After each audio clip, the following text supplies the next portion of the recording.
Number 3, whether it is impossible to decide the matter without making an initial policy determination of a kind meant for non-judicial discretion. Number 4, whether it is possible for the judicial branch to make determination on the matter without expressing lack of respect for the political branches. And the 5th principle is the multifarious pronouncements by various branches of the government on the same question would be embarrassing. I don't want to belabor what my teacher, Professor Ndiye Kiboko, ably helps this court with from page 419 of his text, Administrative Law text, Strathmore University Press, 2016, 419 to page 423. Professor Ndiye counters the narrative of the political question doctrine and its applicability in Kenya. Specifically, these factors have stirred controversy even within the US context. So if they start controversy within the US context, why would they be applicable to us? That is one. The political question doctrine purports to create a dichotomy between political and legal questions. In the US context, as evidenced by Professor Ndiye Kiboko, the US Supreme Court itself has consistently invoked prudential and constitutional factors in its determinations. So legal factors are front and center in determining what are so-called political questions. The Baker factors that inform the political question doctrine make an unrealistic assumption that there is an existence of political and legal questions that can be neatly separated in the context of litigation before this court. We say no. The political question cannot be applicable within the context of the Constitution 2010 for the following reasons. Number 1, this Constitution, Constitution 2010, creates a supervisory jurisdiction for this honorable court, and that supervisory jurisdiction anchors not only on Article 165, but is anchored also on Article 1, Article 2.1, Article 3.1. So if courts decline to decide cases on the basis that they are political, courts would be abdicating the very role that their Constitution, our Constitution, imposes. The Constitution expects the courts to review all exercise of public power, including politically sensitive ones.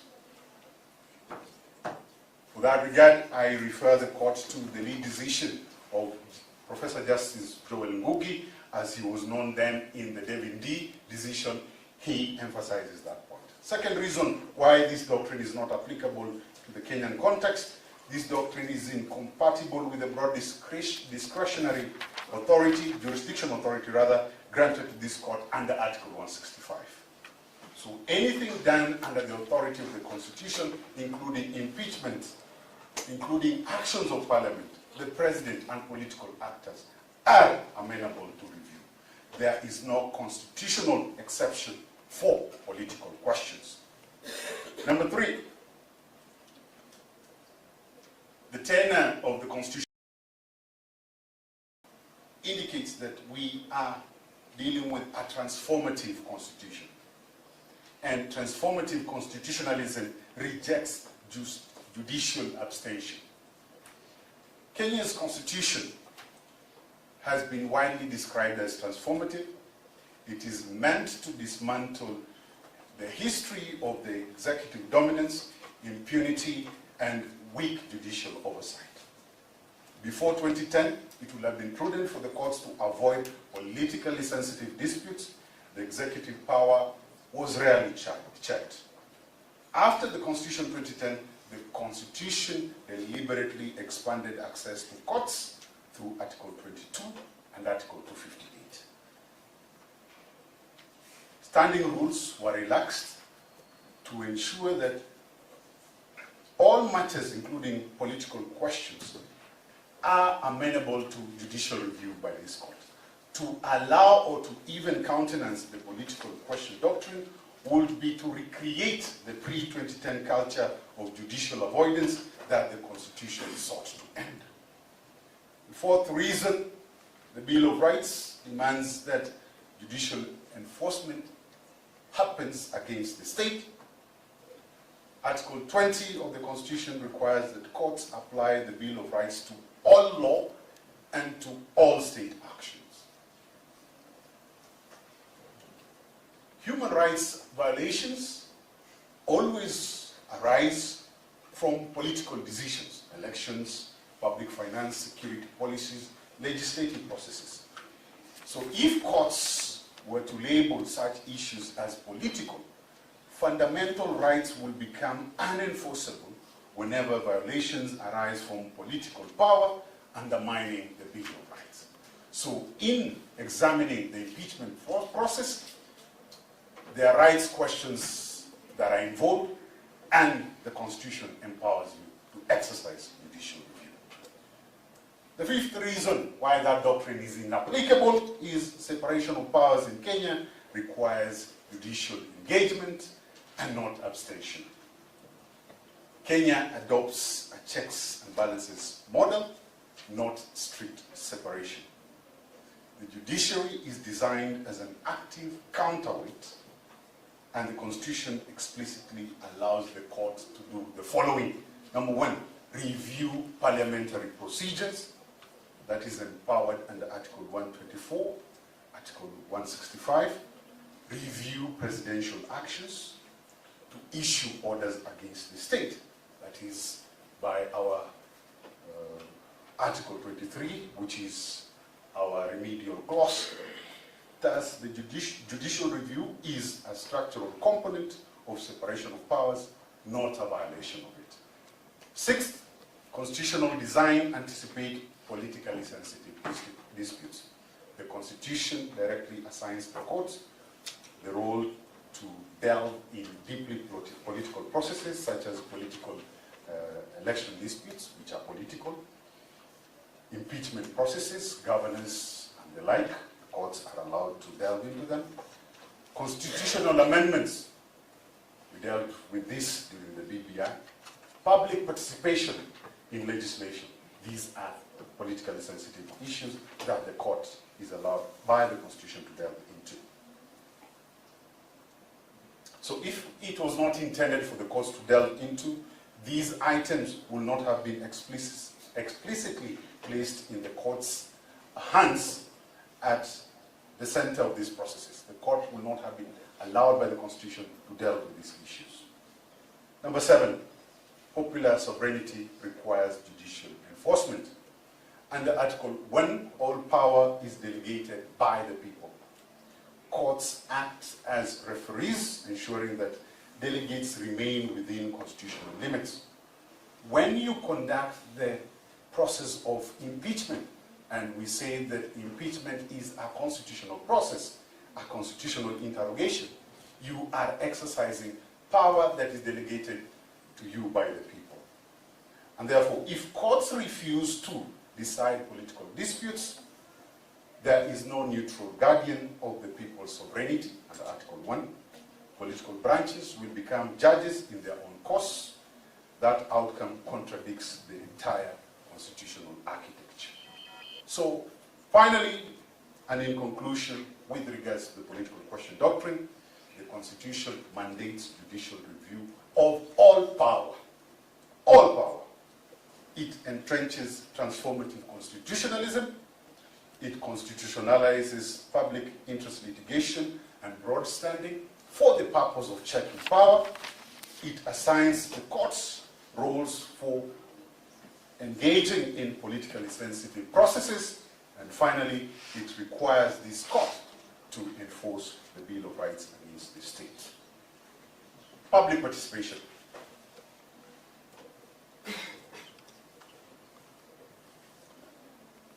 Public participation is a public engagement that is enshrined as a national ideal and a governance principle under Article 10(2) of the Constitution.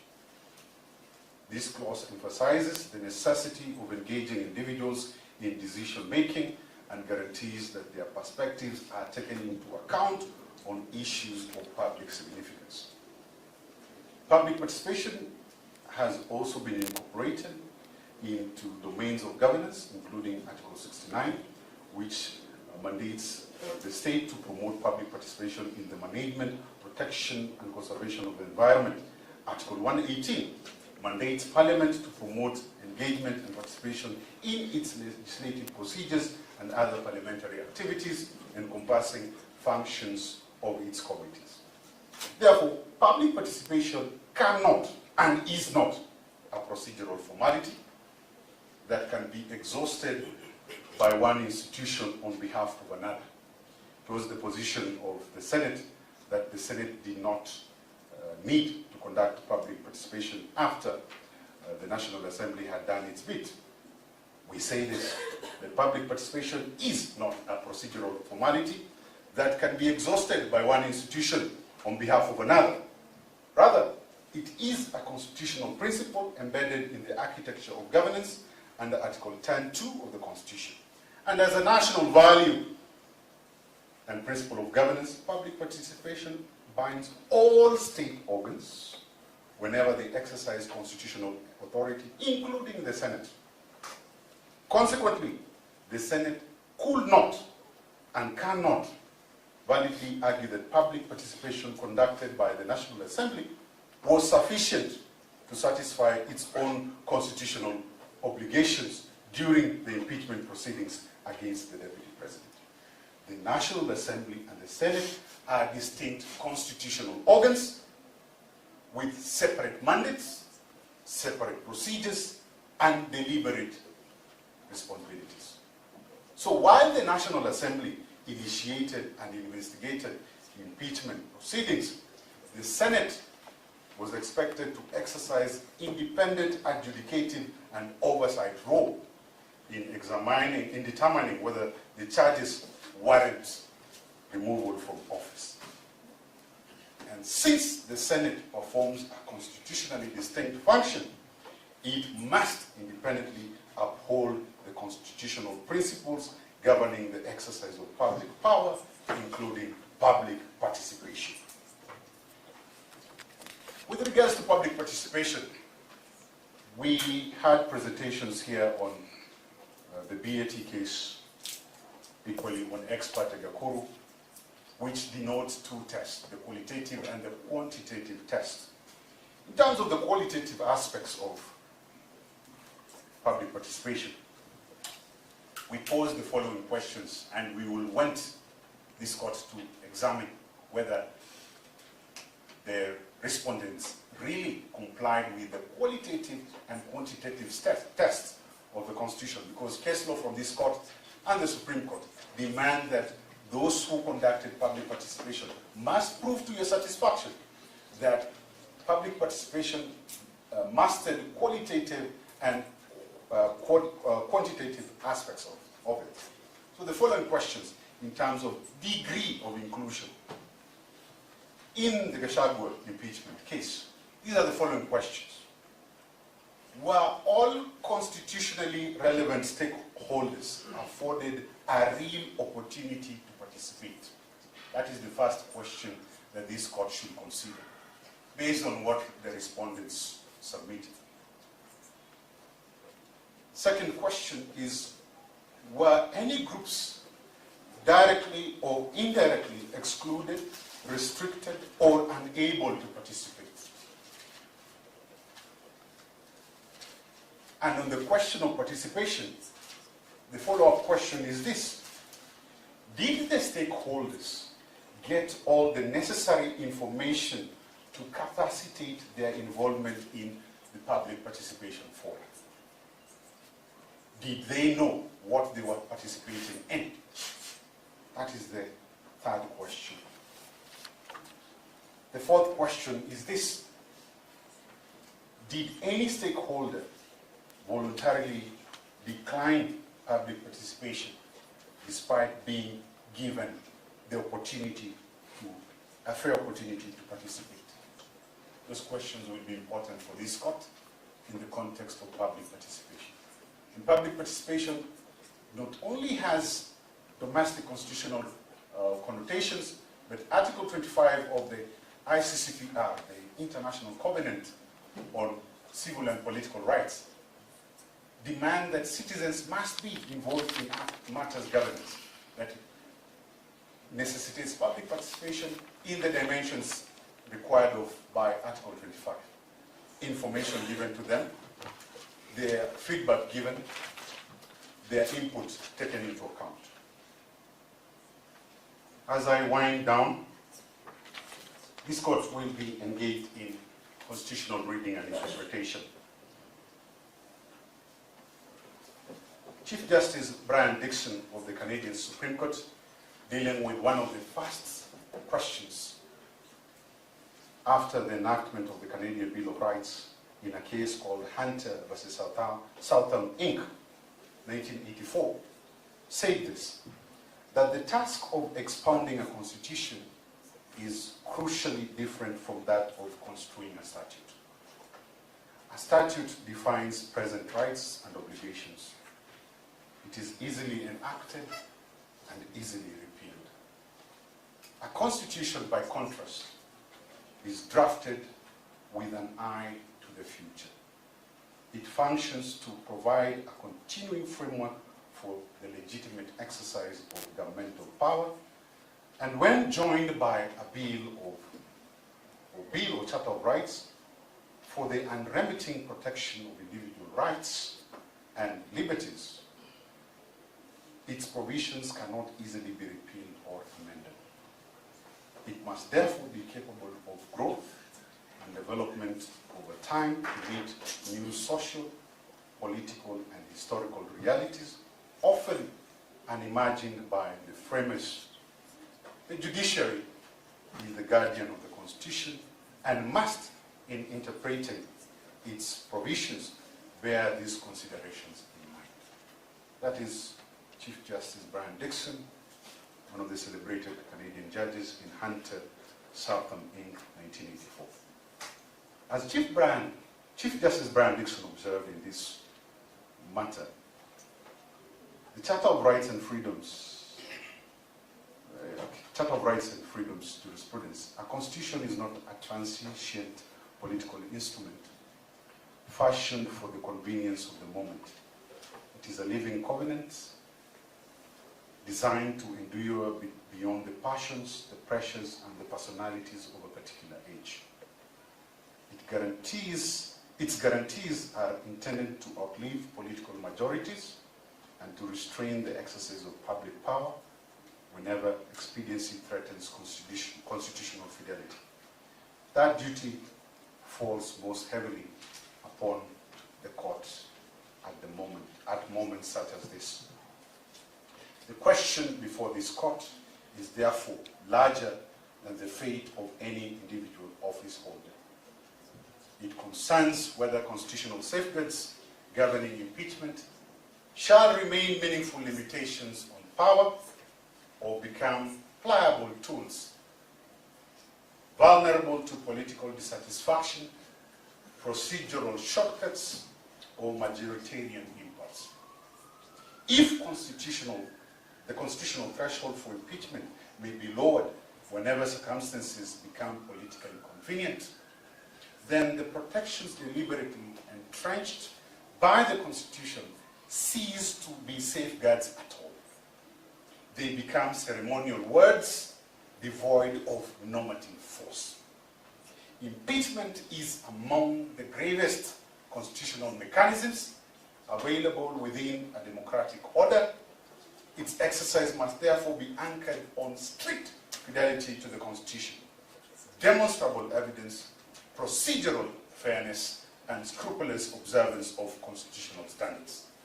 Anything else, anything less, not only imperils the independence of constitutional offices, but also public confidence and the rule of law itself. The Constitution does not permit removal by atmosphere, speculation, public pressure, or political arithmetic. It demands proof, legality, and constitutional discipline. This court now stands as the ultimate guardian of that discipline. Posterity will not merely examine whether a removal occurred, It will examine whether the Constitution survived the process intact. It will examine whether the Constitution survived the process intact. Future generations will look to this decision to determine whether constitutional restraints remained firm when tested by political urgency or whether they yielded to transition pressures. The enduring legitimacy of constitutional governance depends upon the court demonstrating that constitutional procedures are not optional and constitutional thresholds are not elastic. Accordingly, where the impeachment process fails to satisfy the substantive and procedural standards demanded by the Constitution, the court must say so clearly and without hesitation. To do otherwise would not merely occasion an injustice in the present dispute, it will establish a precedent capable of weakening constitutional democracy for future generations to come. The correct decision, therefore, is the courageous one, to uphold the supremacy of the Constitution over convenience, principle over pressure, and the rule of law over the impulses of the moment. I submit. Thank you.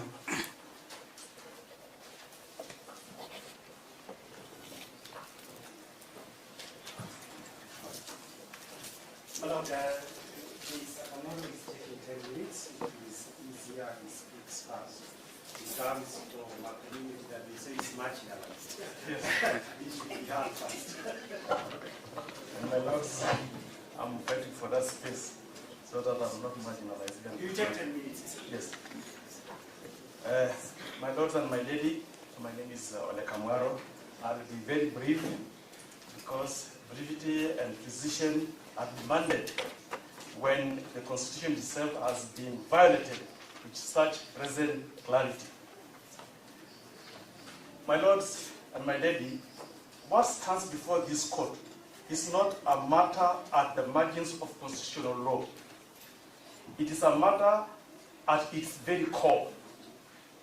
The impeachment of the first respondent, His Excellency Rigathi Gachagua, as the Deputy President of the Republic of Kenya, was not merely procedurally flawed, it was a constitutionally hollow, it was legally fraudulent, and this court must say so plainly and without equivocation.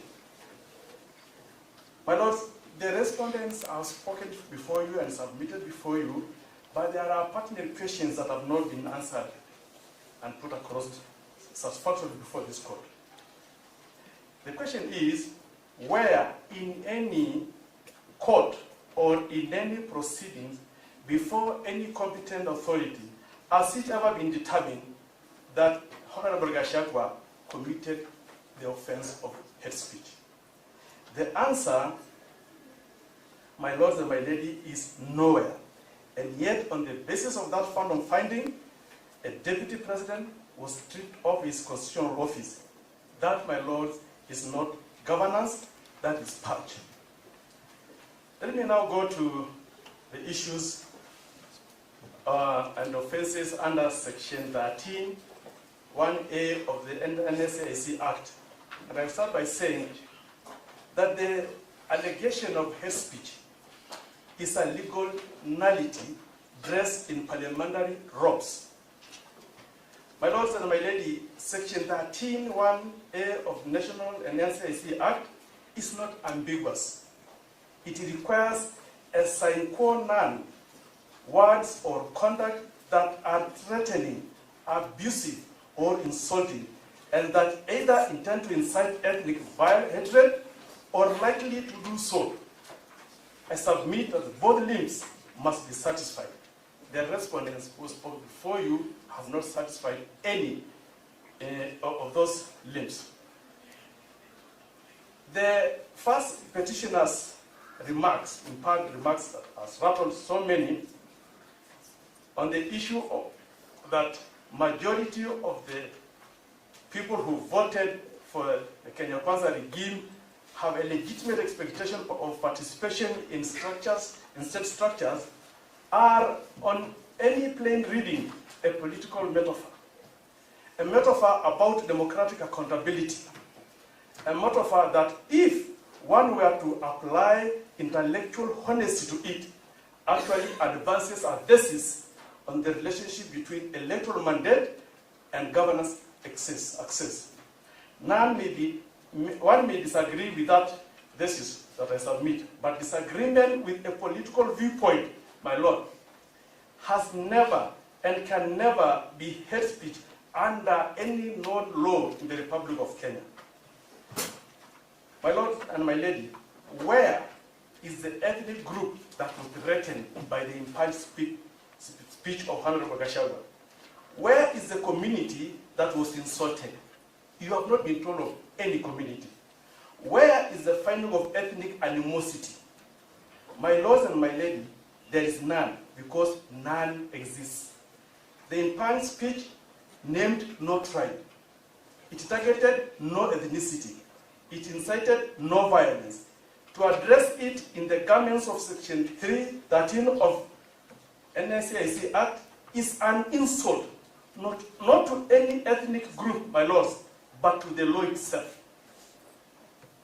And consider this, the National Cohesion and Integration Commission, my lords, is the body vested by Parliament under Section 25 and 26 of NSAIC Act with exclusive mandate to investigate, summon, and recommend prosecution for violations of Section 13. It's very conspicuous, deafeningly silent. That commission did not speak. Not one summon was issued. Not one caution was issued to Honorable Gachagua. Not one recommendation was made for his charging before any court. That very watchdog created to guard against hate speech refused, my lords, to back. Parliament chose to back in its place. And in doing so, Parliament exceeded constitutional canon. When Parliament, my lord, bypasses NCIC, and itself determines that a statement constitutes hate speech, a finding it has got no jurisdiction to make. It does not merely my lord, it usurps. And usurpation of constitutional or legal function is precisely the kind of excesses that Article 165 of the Constitution vests in this court to strike it out. My lords, the charge of hate speech under the sections that I have referred to is hypocrisy. Selective justice, my lord, is not justice at all. My lord, the respondents prosecuted the case against Honorable Gachagua for allegedly promoting preferential treatment on the basis of political identity. And yet this court must make judicial notice, and is entitled to do so, and is obligated, of public record appointments made by this regime after assuming office in 2022. And I'm speaking so as a lawyer who comes from the Maasai community that is marginalized. If you look today in our affidavit that we have filed, the statistics, the number of appointments that have been made or allocated to certain communities, if you compare the Maasai nation, the Mijikenda, as against others of similar numbers, they did not tell. I think, just sit down, retrace your steps, please. Most of it. So I'm saying that we have said, we have given figures in our replying affidavit. But I'm saying, even those the appointments that are being made do not respond with without the Constitution talks about ethnicity, regions, and diversity of Kenya. This court must ask itself, if the law means anything in this republic, can it be applied only against those who fall out of political favor, while those who hold power are exempted from it? The answer from every constitutional and jurisprudential tradition is an emphatic no. My lord, we have submitted that Article 11, Article 56, on the issue of ethnic and cultural diversity of our country are provided for in that constitution. My Lord, you have been told much about the doctrine of restraint. I want to say this, that legitimacy of this court intervention and why restraint is not available here, and I say so. The respondents have argued before you on the doctrine of separation of powers and urge this court not to interfere with the parliamentary processes. That argument is a familiar refuge for those who have exceeded their authority, for it asks the referee to stand aside precisely when rules have been most violently broken. My lords and my lady, this court's jurisdiction under Article 165(3)(d) of the Constitution is not a courtesy. It is a constitutional imperative. When Parliament has acted beyond its constitutional mandate, and Parliament has no mandate to make findings of hate speech and bypass the NCIC to remove the Deputy President on grounds that do not meet the constitutional threshold, this court cannot, it's not intruding on parliamentary space. It's actually vindicating the Constitution. My lords and my lady, the Supreme Court of India, in the case of Kasavananda Bharati, and our own Supreme Court on the foundational cases on constitutional supremacy, has established beyond doubt that no arm of government, not even the legislature acting by supermajority, may override express provision of the Constitution. Parliamentary immunity for judicial review is a doctrine of legislative acts within the constitutional bounds. It's not a license, my lords, to violate those bounds with impunity. This court must intervene. Not because it's eager to do so, but because the Constitution demands of you to come and save the soul of this Constitution. In conclusion, what history will record after these proceedings today? My lords and my lady, let me close by saying this. The impeachment of Honorable Gachagua will be recorded in the constitutional history of this republic. The question is, what record will say? If this court allows to stand the impeachment, the record will say that in Kenya, a deputy president may be removed from office on the basis of political metaphor without any finding by a competent authority and without meeting constitutional threshold and through processes that selectively targets political opponents while exempting those in power from equivalent treatment, scrutiny. If this court grants the relief sought in our petition, the record will say something entirely different. It will say that in Kenya, the Constitution means what it says, that the threshold of impeachment is real and it is high, that the rule of law is not a slogan but a shield, available to every Kenyan, including a Maasai like me, including those whose politics are inconvenient to the powerful. We urge this court to make the right record.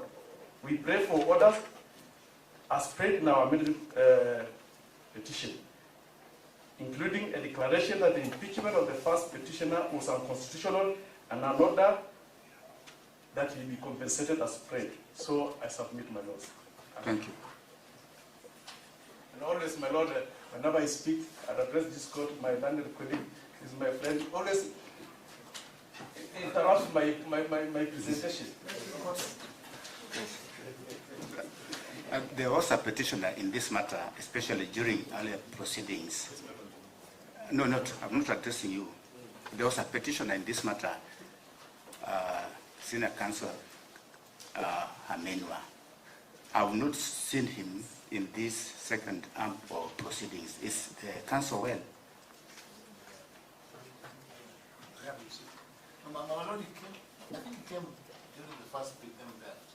Yes, I have not seen him again, so I have no information. I think he was appearing in his personal capacity. Yes. And also for one of the civil societies.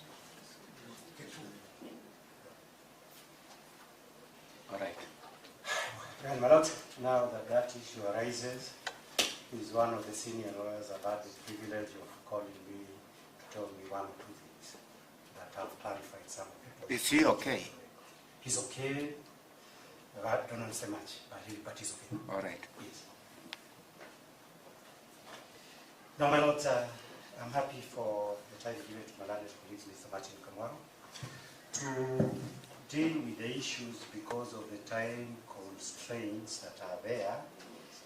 I will try to speak a little bit fast. I'm assuming you have been recorded. Yes, taking how much? 30 minutes, eh? Yes, I should be done between 30 to 40 minutes.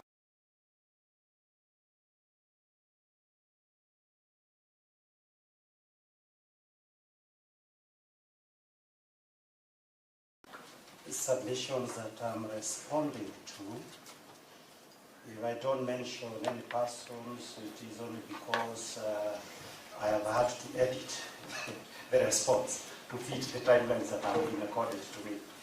Now, first of all, I want to thank this friend of mine, Dr. Mudoni, for mentoring this young lawyer that we had in making very good submissions. I told him he reminds me of Gibson. He mentored very many people, including myself. And I challenged my assistant, Sylvia Musongo, that if ever Professor Kindiki, who is my friend, also is impeached, he should come like Mutenge. Be that as it may, let me come to the business of the day.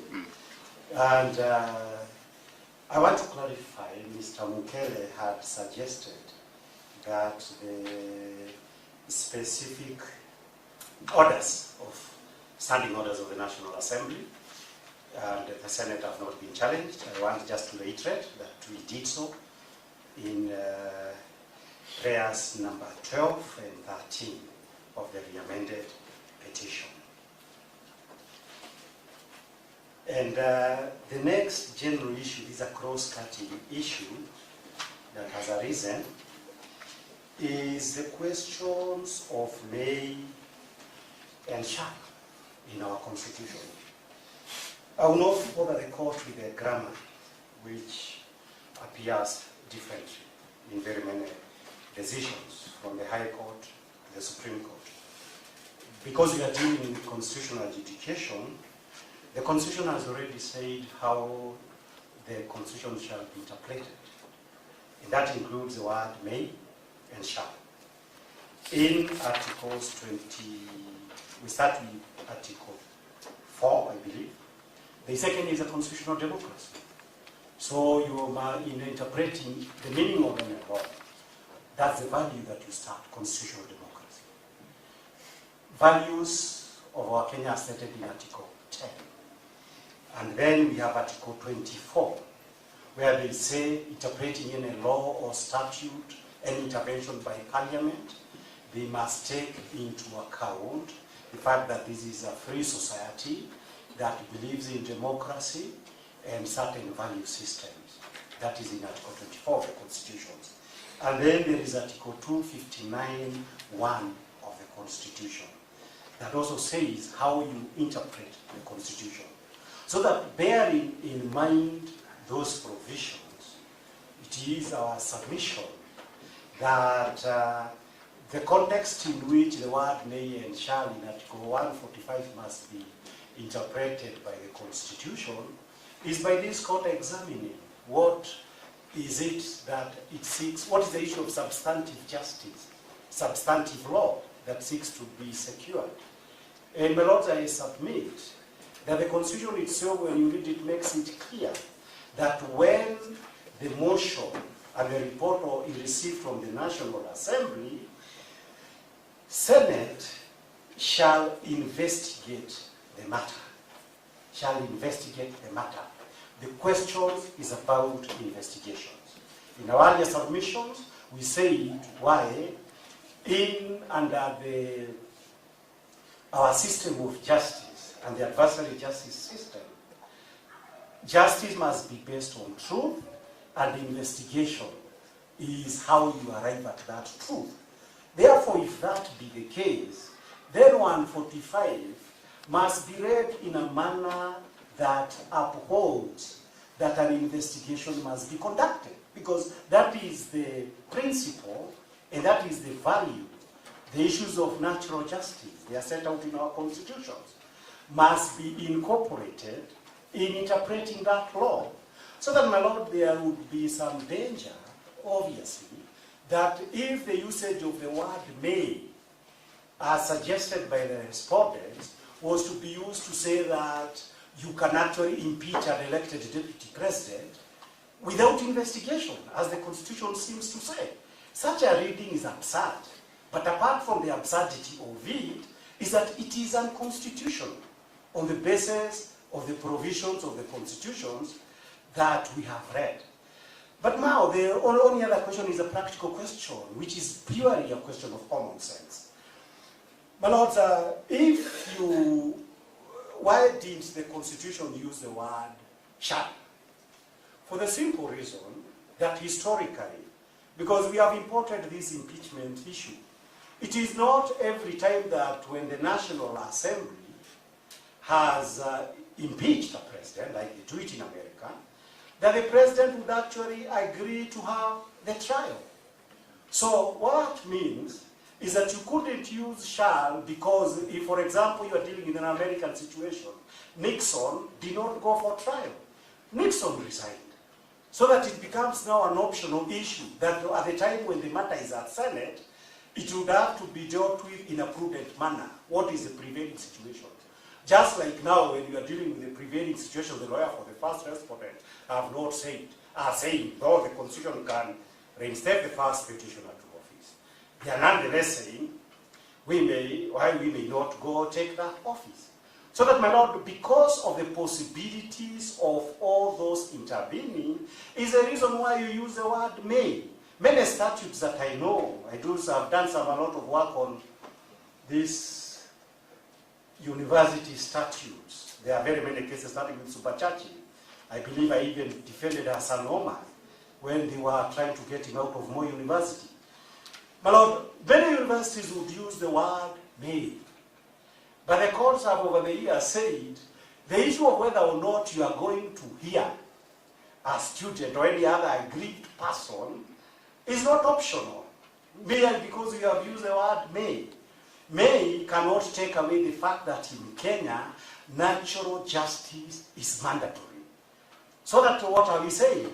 Unless this court can say natural justice does not apply to the impeachment of the deputy president, number one, or number two, is also prepared to say investigations were not necessary, then it is not possible to read the constitutions to say that the usage of the word may meant that it is not mandatory.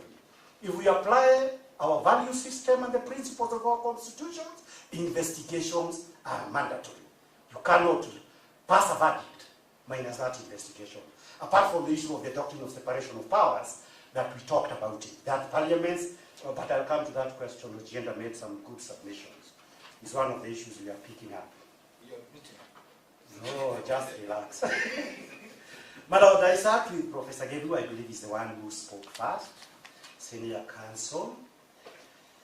Professor Gebu Muigai said that contrary to what we have submitted, that the Constitution makes provision for the procedure of impeachment of the deputy president. And I wish to reiterate that it does not. Article 105 of the Constitution says the issue of impeachment of the president. Article 150 requires that you modify the procedure in 145 in order that it can apply to the deputy president. What does this require in actual terms? I believe I asked Sylvia, what does, because Professor Muigai kept on talking about mutatis mutandis. So what does this mutatis mutandis mean in plain English?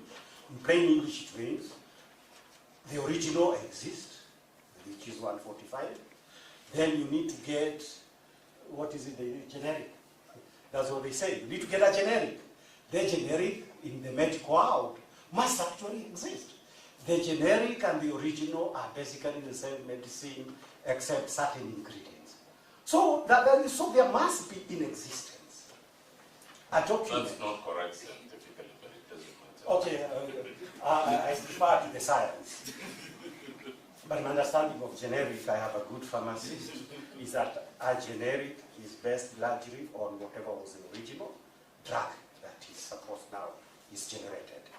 Now, be that as it may, in the simpler language then, what it would mean in my understanding is that if you say you have procedure A, 145 for the president, you must be able, when you are impeaching the deputy president, on account of Article 150 to say, in obedience to the Constitution, the National Assembly and the Senate modified it this way. Because the Constitution does not say it will be done through a legislation, it means it can only be done by standing orders. Because those are the two instruments, legal instruments that can be used by Parliament to do anything ordered by the Constitution. Legislation or standing orders. My Lord, there are no standing orders that have been waived that demonstrate that a procedure was made pursuant to Article 152 of the Constitution. If that be the case, then there is non-compliance with the Constitution, what it says expressly. We needed something to be waived. But it is obvious that they could not be able to undertake this impeachment without somehow creating some procedure. And they actually did that. And it was annexed to the affidavits of the Senate, or the National Assembly. Annexed, I believe, number 2, did they call it part 2 of an annexed bundle? Bundle number 2. It's a big bundle. I couldn't carry it here. Page 1296 and 1290. It was 1277. 1277. What did the Parliament, the Senate do? They came somebody with a program, like those things we have for weddings, saying Gachagua will get 2 hours, National Assembly will be able to get this. And you look at it, my lords, and you ask yourself, this cannot possibly be what modification could have meant when the Constitution says. We don't know who made that program. That they say this program is the one we are going to use to impeach the deputy president. So that, my lord, in evidential terms, there is not before you a modification that has been availed by the National Assembly or the Senate. And this explains the reason why, in America, Chief Justice Rehnquist hears the trial of Bill Clinton for an entire month. But here, because you've come up with some kind of a burial program that ordinarily takes a day, that's how you want to impeach or conduct the trial of a deputy president. But this would subject us to be a mockery amongst nations that are proud to be constitutional democracies. So I agree with my learned friend, Professor Ogada, that there are certain things, and the other gentleman who spoke, there are certain things that are simply not permissible in a constitutional democracy. And one of the most fundamental one is this one. But the next issue is the issue of timelines. While we are still there, Yes. how would you, for example, if the impeachment proceedings are Yes. to be modified Yes. or with necessary moderation, Yes. and because if you fail to modify, that is also the alternative, that we don't want any moderation. Is that also correct? That there may be no need for moderation. There is no, when you look at the previous submissions, Yes. I didn't want to touch that because I would raise 1,000 objections. But when you look at our submissions, we actually explained, my lord, because all those things I believe Mr. Martin Kamaro dealt with it. You can charge the deputy president for all these statutory offenses. No, what I'm saying is this. Yes, if you don't modify. Yeah, if you don't modify, is it also an option? It's not an option. It's not an option. Yes. The reason why it's not an option, I'm saying, we explained that the deputy president is not a commander-in-chief. The deputy president does not enjoy any immunity. We explained all those reasons. So you modify So that whereas you can say, if the president engages in incitement, and I think he does all the time, you need to impeach him. But if the deputy president engages in incitement or hatred, there is a national cohesion and the penal code that you can resort to. So the modification allows you to be able to factor into the fact that ordinary criminal offenses, and I believe we said a lot on that, cannot be the basis for the impeachment of a deputy president.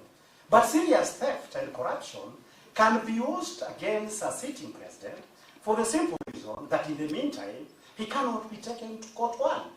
And since that might threaten the state, that is why impeachment law is there. So that is the logic and the constitutional theory behind it. So it is a must that you must modify. Because this is not the same office. They do not enjoy the same status. When I'll be talking about the constitutional crisis, which is an important thing according to the first petitioner, you have already clarified that. Yes, my Lord. So to go now to the issue of timelines. My Lord, these timelines are important.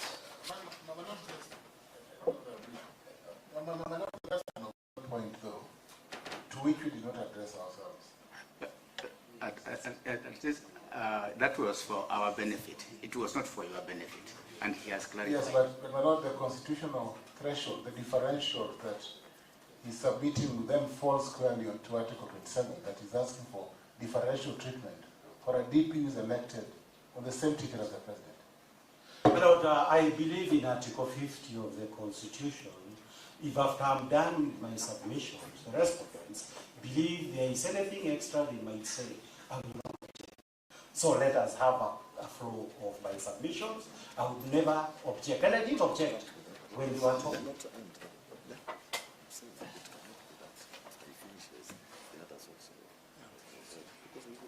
No, it can't be like that. Yes, my Lord. It can't be like that, that after you finish they come back. They can't come back. I understand. You can just give them a latitude to comment, but they can't come back. Okay. Yes. But my Lord, we talked about differential. The differential treatment, the actual modification seeks to achieve differential treatment. That is a direct answer. That one of the person is a president. He appoints everybody, including the people that he appointed that are causing the impeachment of the first petitioner. He appoints cabinet secretaries that have appointed the other people that the deputy president was being accused of. So that's a differential treatment. And therefore, they are not treated as the same. It is a reason for the modification. So this modification actually is a command? It's a command, my Lord. According to you? It is, not according to my interpretation. No, according to your submission. Yes, our submission. It's a command, It's of the Constitution. Yes, and we have explained the basis of it, the legal basis of it. It is explained in detail, both in our submissions, actual pleadings, and in our main submissions that we submit. Okay, now proceed. Yes, my Lord. Now, to proceed on that other issue, the issue of timelines is a cross-cutting issue, so I don't need to mention any specific person. But the issue of timelines, and I like to follow 258, why does the constitutions of Kenya, and even in articles of impeachment you will see, sometimes how do we deal, the Supreme Court deals with the elections of the president? They give timelines. Elections petitions, they give timelines. Impeachment, in some instances, they have given timelines. Some instances, they have not. What is the reason for it? Part of the reasons are historical. I will not go into that. Part of the reasons are technical. And in order to achieve certain other values of the Constitution. So that, my Lord, when you look, for example, at how Parliament is going to do its job, Parliament was given latitude through standing orders to ensure, and there is a provision where they say hearing is part of the conduct of Parliament, natural justice, to ensure that you come with your own timelines in order that, in accordance with the Constitution, you can impeach. In the Senate, which is where now the elaborate position is given, the Senate, they gave the 10 days for the committee to carry out the investigations. But my lord, you will notice that the trial, after the Senate receives the committee of the Senate, of the Senate's committee, there is no timelines that is given. Why is that the case? It is the case, my lord, because you cannot be able to prescribe how a hearing will take place. People get sick, like it was in this particular instance. You cannot be able to tell all that. If it is a US, the Chief Justice is supposed to preside, the Chief Justice may not be able to be available, and he might even himself become sick. Even here, for good reasons, we have failed to proceed in the matters in the past. So that, my lord, the whole argument why there is actually no timelines is because you are sitting as a court, albeit a political court. And a court has a duty, pursuant to the adversary system, to ensure the people you want to impeach, you have actually given them the latitude that is required and to decide how they are going to defend themselves. But you cannot have a situations whereby, with like one piece of paper that looks like a funeral program, you are telling the deputy president that defend yourself in 2 hours, you are telling parliament, adduce your evidence in this. My lord, that is not the way it's supposed to be. So that, my lord, the point I am making is that in this particular instance, when Senate decides to impose timelines through that program, which is not in accordance with the Constitution that has prescribed timelines, that is outside the Constitution.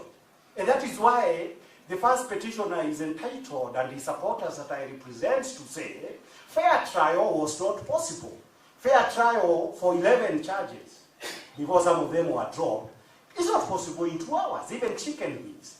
Nobody has ever done the trial of a chicken leaf in 2 hours. So that's a major consideration. And that's why I'm saying that the question why timelines are there or not there, because in this case, they were not there.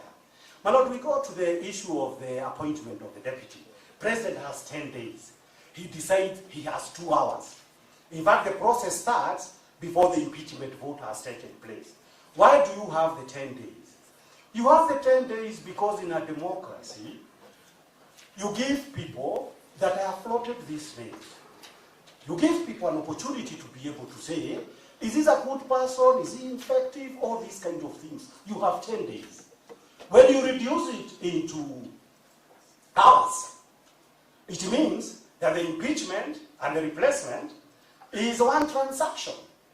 The timelines provided by the Constitution says if there are actually one, the president has 10 days to carry out transaction 1. Then after that 10 days, you have 60 days to process the issue of the person who will assume this important office. So that, my lord, you now see what we are dealing with. This parliament, 13th parliament, which I say it is a scandal, like the 6th parliament of the 1980s. This parliament, where there are timelines prescribed by the Constitution, they disregard them and do their own things to the prejudice of the Kenyan people. Where there are no timelines, they impose timelines. So that, my lord, when there is a complaint that within the understanding of a constitutional democracy, fair trial could not be possible, it is because there are good reasons that you can read them by a correct reading of our Constitution. I don't want to say anything much about timelines. But not therefore, there is a general issue also of the constitutional, of judicial power, the nature of judicial power. There was this argument that it is made in almost all political cases that I am aware of, that the judiciary should be careful, not because it is not elected by anybody, and it should let those people who have been elected to do their job, it is within their discretions, all these kind of things. My lord, I don't want to say much, but I just want to say 2 things. Article 2, is it true yet? Not true. The article that talks about, that refers, Yes, it's actually Article 2, which refers to Article 10. It's true. My lords, Article 2 of the Constitution says how public or state power is to be exercised in Kenya. It talks about go to Article 10 of the Constitution. That is number one. So that it is legitimate, and it says everybody is under the Constitution, apart from those national values. So that it is mandatory that everybody must act in accordance with the Constitution. Then number two, the Constitution says that the courts are the guardians of the Constitution. What the law means and whether any act is in compliance with the Constitution, it is a decision of the judiciary. And last time I had said, not the entire judiciary, but specifically the High Court under Article 165 to decide whether that issue, whether anything done in accordance with the Constitution is indeed the case.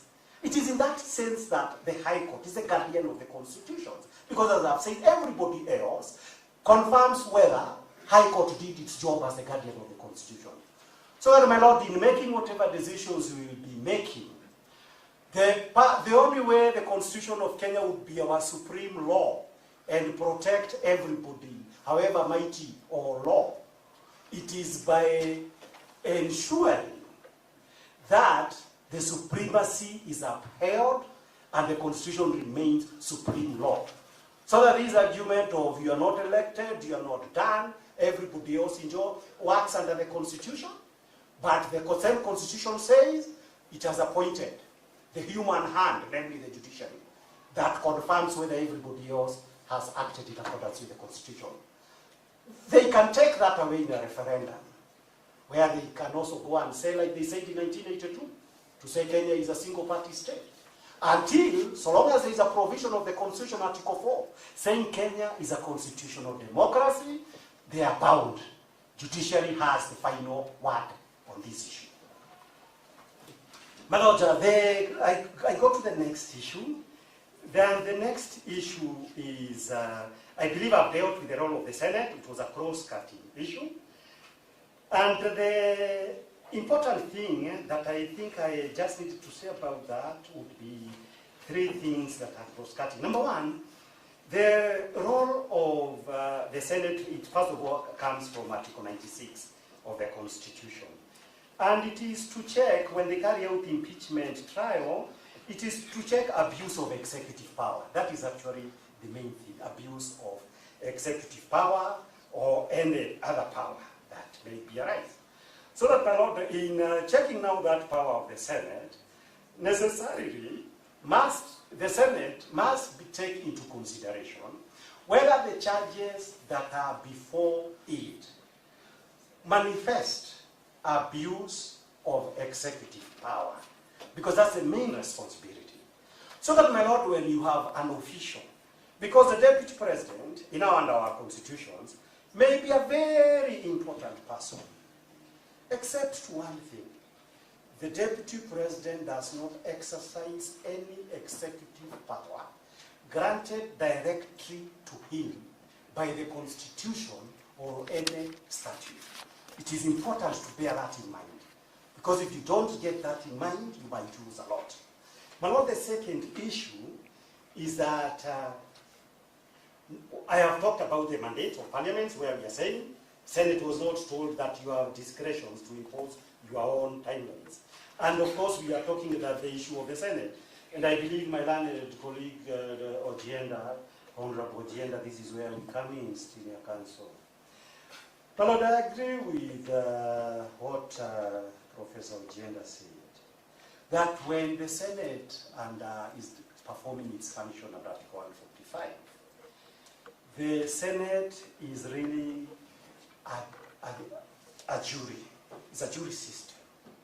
You are, the function, even with this calendar that they gave, this little program they gave, it's actually saying National Assembly.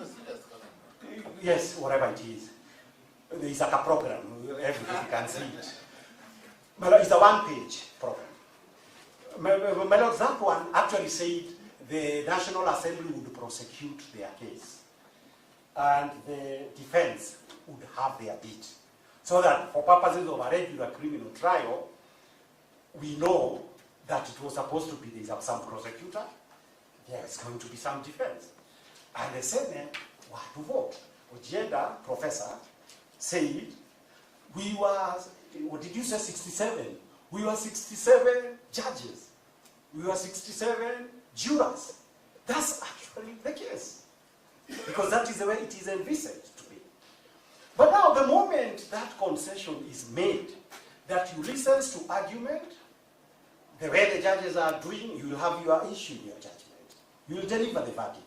So it cannot be the duty of a judge like it is, like to say, to advance any position. You hear the positions that are being presented, then you make a verdict. It is the same case that was supposed to happen at the Senate. And as Professor Ginda said, they are jurors. So that, my Lord, I am saying that in order to point out a contradiction. When now in the other submissions they are saying that they could discharge the role that the Constitution says belongs to the special committee investigation and to decide whether any judges have been, what they use is substantiated. The jurors cannot play such a role. They pass the verdict. And that is what points out as that contradiction. That you cannot on one hand say we were passing the verdict, we were jurors, but on the other hand we were the investigators. The DCs, Gibson Kamaukuya told me to come and say that, the DCs of colonial Kenya used to exercise powers of prosecution, investigation, and all these. But that's why we made the independent constitution and now the 2010 constitution. In all those constitutions, my lords, and we have the judgment of Judge Mrima in the Kinoti case, you cannot have a fusion of those powers and to be exercised by the person passing the verdict. So it is necessary to understand that there is a good constitutional reason why the argument that they were making is completely defective and can easily spoil the good reputation of the Kenyan judiciary if they were to miss such a basic point. And that's why it is important, as I said, that needs to be understood. There is a history behind it. We used to do it in colonial Kenya. It cannot be introduced by the Senate of the 13th Parliament, bad as it might be in my view. It cannot introduce colonialism in Kenya. Well, Lord, we go to the next issue, my learned colleague, Mr. Mushemi. I only raise one issue. He said many things, but there is no time. But one issue that he said is that when Mutuse does not belong, Honorable Mutuse does not belong to UDA. He belongs to that party of Chap Chap. That, he said, like, by the time when you were doing this, it was obvious to the entire country that the Deputy President had lost the confidence of his own party, UDA. And that is significant because the case I was told to come and advance here is that this was a political conspiracy, a political witch hunt. So that in a genuine matter where you are acting in good conscience, violations of the Constitution, it cannot be preceded by saying that politically, that was the understanding. This man must be removed. Because impeachment came to replace a vote of no confidence. Confidence is purely political. You actually don't need to give any reason. You can even say Kalonzo takes a lot of time to comb his hair, and we don't want this, and you get him out of office. Well, that is enough in a parliamentary democracy. But if Kalonzo combs his hair too many times, he cannot be impeached. And I believe that's the law of Kenya to distinguish between the two. Here now you had the lawyer for Honorable Mutuse saying that he had lost the confidence of UDA. It confirms the basis of the case that we are propounding. We go to the next issue, Mr. Kamodo. It's called Adrian Kamodo. I don't know whether he's there today. My Lord, you will remember Adrian Kamodo, when we started these proceedings, he was appearing for both UDA and the sixth respondent, His Excellency, the President of Kenya. At some stage, he exited and said, I will only appear for UDA. The consequence is all those things that we have said about political conspiracy have not been answered. Going by the decision of the Supreme Court saying, in other cases, if you are the AG should answer for the president. I didn't hear the AG answering for the president when we say this charge, number one, of tribal appointments and regional balance, these are things that were done by the president under the law and the people that he has appointed. That is not controverted. So that contrary to the Senate could proceed to indict and impeach somebody and remove them from office without any evidence. It is our submission that before the High Court of Kenya, where somebody says, it is not me, they must give evidence to contradict that. And so, if certain communities have a bigger number in public appointments than others, who is responsible for that? That is not a question that can be avoided by the High Court. It was avoided at the Senate. But the Senate is political, and you can excuse many of them for very many things under the sun. Now, there is the issue of the South, yes, I let you deal with the South African judgment. But I have given you the court clerks, the submissions that we did. I don't know whether they still keep. I've even given them this. I gave you this and this to make it easy. We produced the judgment in a bound form like this, and we had also given some submissions because we were suspecting that we may not have sufficient time to deal with it. But my Lord, I need just to take 5 minutes. We have supplementary submissions. Everybody was served with them. They are dated 12th of May 2026. Where I only want to say 3 things. But before I say those 3 things, let me say this. That when we made our constitution, the South African constitution was in existence. And we borrowed quite a lot from South African constitution. But when, my lords, my lady, the South African constitution, when you read it, the substantive provisions on impeachment, they are more or less like the American constitution. There is no, unlike Article 145, they do not have an equivalent, where they set out a procedure on how to go about it. There are a number of cases. We are being told case number 1, 2, and 3 about how that subject has troubled South Africans, how to deal with the issue. The long and short of it is that on account of the intervention of the Constitutional Court of South Africa, the South African Parliament made rules that by and large mimics Article 145 of our Constitution to govern the impeachment of the President. That's a broad issue. Now, in interpreting that particular issue in the decision that is before the court, what the South African court said is that where there was provision that investigation were to be conducted upon a committee, some probe committee, finding that it was the current president, Ramaphosa, because he was even being told to resign on account of that decision. They said that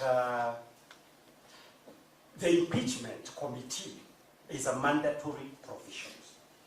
The judgment explains that issue at length.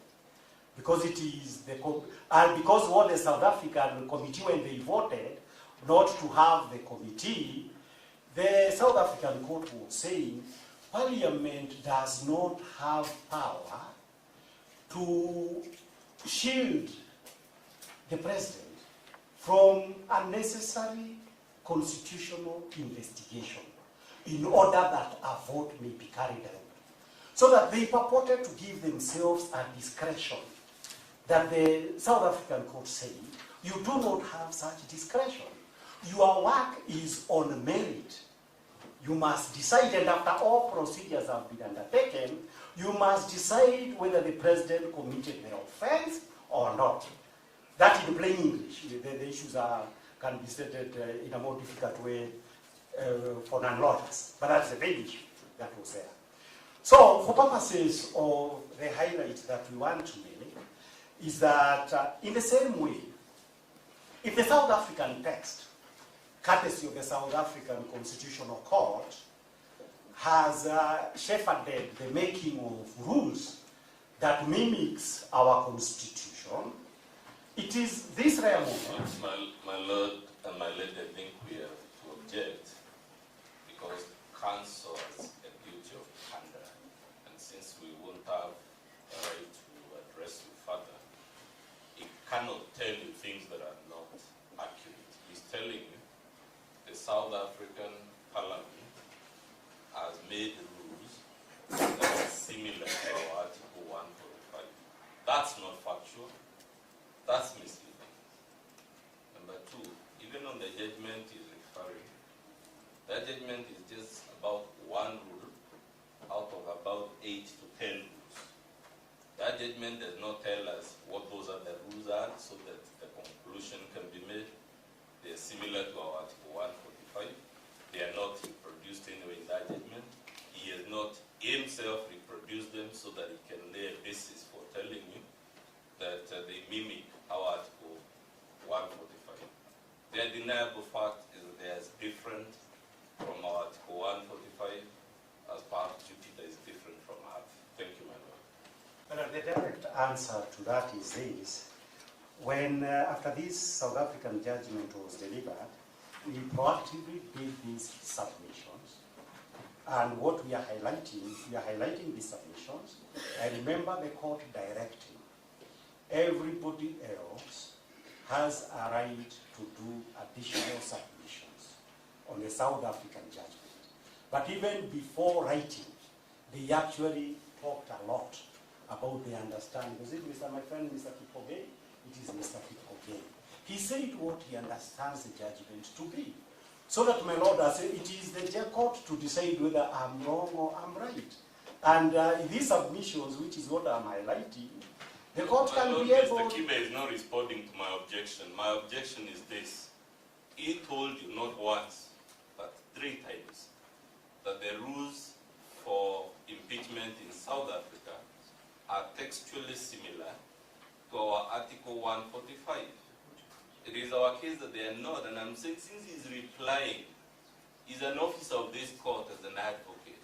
He cannot make claims that he knows or ought to know are factually inaccurate and then proceed, especially when we won't have an opportunity to respond to it. I think we have found a way of dealing with those kinds of claims because we have noted that parties only highlight sections of rulings or judgments which support their case. And when you go back to the text, you find that there could be an element of parties trying to mislead the court. So I think every party is entitled to interpret a judicial text the way they want. It's upon the court to determine the weight to give to that interpretation. Thank you. And I don't mind to be told I'm wrong on that. I was about to say I should be allowed to do an affidavit to provide the rules, but this is not necessary. So that, my Lord, and now I'm forgetting even a few things. I don't know whether that was intentional. But on the point I was saying about now my understanding, the South African, they imported something from Kenya under those rules. Because their constitution does not talk about this special committee. The special committee actually exists from some rules that exist in South Africa. Now, because of that, and they say those investigations are mandatory to be carried out. And there is no discretion for Parliament. That is the most important issue. So that, my Lord, in the same way, and that is the relevance of this particular decision, that in the same way that times without numbers, we have decisions of the Kenyan judiciary talking about how their South African constitution have had good provisions, like in public participations, and how they have been interpreted. It's also a good moment for Kenyan to, through the judgment of this court, for the Kenyan High Court also to let our constitution shine and draw out to the entire world of democracies that in Kenya, when the makers of our constitution were doing the job for avoidance of doubt, there was a clear procedure that makes this issue not optional. So that in short, the problems, and you've seen is a problem that has taken like 10 to 15 years in South Africa. The problem on how to impeach the president or the deputy president. In Kenya, it is clearly set out, provided that the constitution is complied with. If the constitution says 10 days, by a committee, it's 10 days. So, my lord, that's a golden moment that I have to remind the High Court that we also need now to say we've got a good constitution, it does this. Point number 2 on that issue is this, that you can imagine, my lord, a situation whereby in South Africa, after courtesy of their constitutional court, they have made rules mimicking Kenya that establishes this special committee, and they say it is mandatory. How would it look like if the same Kenyan judiciary, we thought on the face of it looks like a good constitutional provision, read that constitution to remove discretion? Because the Kenyan constitution, properly read, does not give parliament this discretion. In South Africa, parliament, because they made the rules, they appear to give themselves discretion. So that, my lord, what I'm saying, because we read the decisions themselves and our submissions, is to ensure that the constitution is read in the correct manner and in a manner, because this is these kind of judgments that will be read 100 years from now, as long as this constitution exists. This is a kind of decision that must be done correctly and to run the error, and I've pointed out why in reading Article 145. If one were to read it as suggested by the respondents, we would scandalize the High Court, the Kenyan judiciary and its profession. Therefore, my lord, I'm urging you, because when the South African case was delivered, it was a day after we have said, we had interpreted Article 145 in the manner that was confirmed the following day by the South African Constitutional Court. So I urge you to read that decision and our submissions and enable you to interpret properly 145. The second issue on that decision, before I go to this constitutional crisis, is this. That what is it that was moving the South African, the underlying factor? The South African Constitutional Court, my lord, will say that in a democracy, you run the risk of actually subverting democracy itself when a constitution says presidential misconduct, presidential illegalities would be done by the necessary vote of parliament after an investigation has been carried out. So that they say this cannot be permitted. To permit a rule that parliament can discharge a constitutional function in a manner that they wish would be an abrogation of democracy. It is the same reasoning, my lords, that I've been trying to persuade you to hold, that an impeachment carried out contrary to the Constitution subverts everything. The democracy itself, it subverts the issue of the purpose that was supposed to be met. The final issue is what the first petition tried to tell me, constitutional crisis. I have read a few books, as I said. Gibson Kamau Kuria was my employer. We ended up, he used to have very many books on this constitutional crisis. I've read a lot in that area, but I don't want to go into all that. But what was a constitutional crisis, strictly understood in simple language? We'll talk about constitutional crisis. To provide the titles of those books. You can't just say books here. Get serious. My lord, as I've said, those books are many, as there are many articles written in that issue. It's Mr. Mudomi who said that point that he doesn't want intervention himself. Because he made an important point that made the first petitioner to tell me, keep say something about that. This is what I want to say about that. Was a constitutional crisis. Apart from the reading of these books that were talking, Ben Wabweze's many books has written about that. For example, the issue of coup d'etats, the excessive ones. Those are the ones that generate a constitutional crisis in a country, because the country ends up being governed by people who have taken over and with no mandate of the people. And where you cause civil war, you cause instability, and when that instability is traceable to the failure of the constitution, then you say you have a circumstances whereby you have a constitutional crisis. Now, our constitution anticipated the possibility that there might be a disconnect between politics and the constitution and how the system of government that you put. It is why in Article 3, they say, I believe it's 3.2, that any attempt to establish government other than in accordance with the constitution is unlawful. That provisions, my lord, if it has never been read in any other manner, it was put in order to avoid, the mischief here is this, an attempt to establish government other than in accordance with the constitutions end up generating a constitutional issue, a constitutional crisis, and a political disorder. And the immediate context, again, is simple, because it is this, that we say we establish government to run Kenya for 5 years on the basis of a mandate for 5 years granted in the previous election. That government has the purpose of election is to decide which party and which individuals are going to run government. Those who did not, whose parties did not win, and whatever, the constitution in the current constitution says you will be a minority for purposes of running government.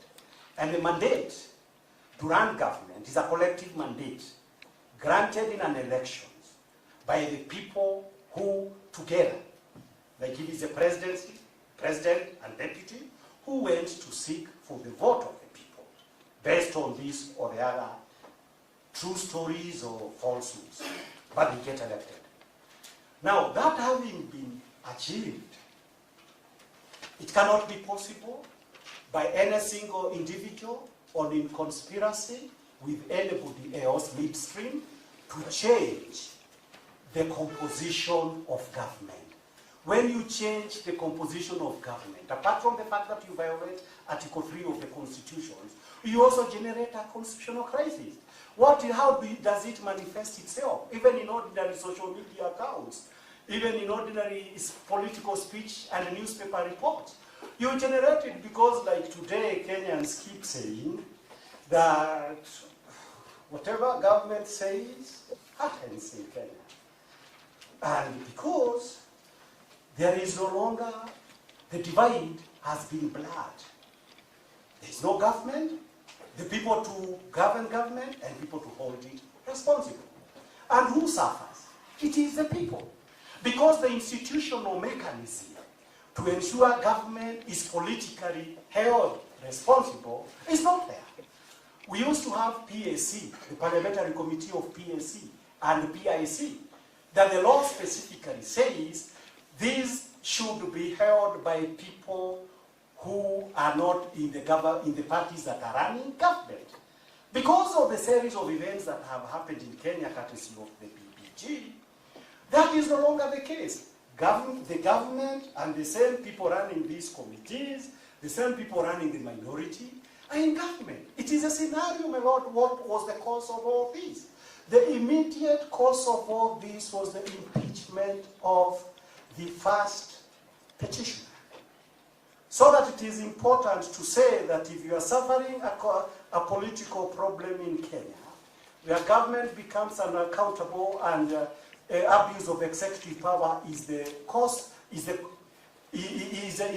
nature of is the order of the day, this is traceable to the fact that government, in accordance with the Constitution, was suspended with the impeachment of the first petitioner.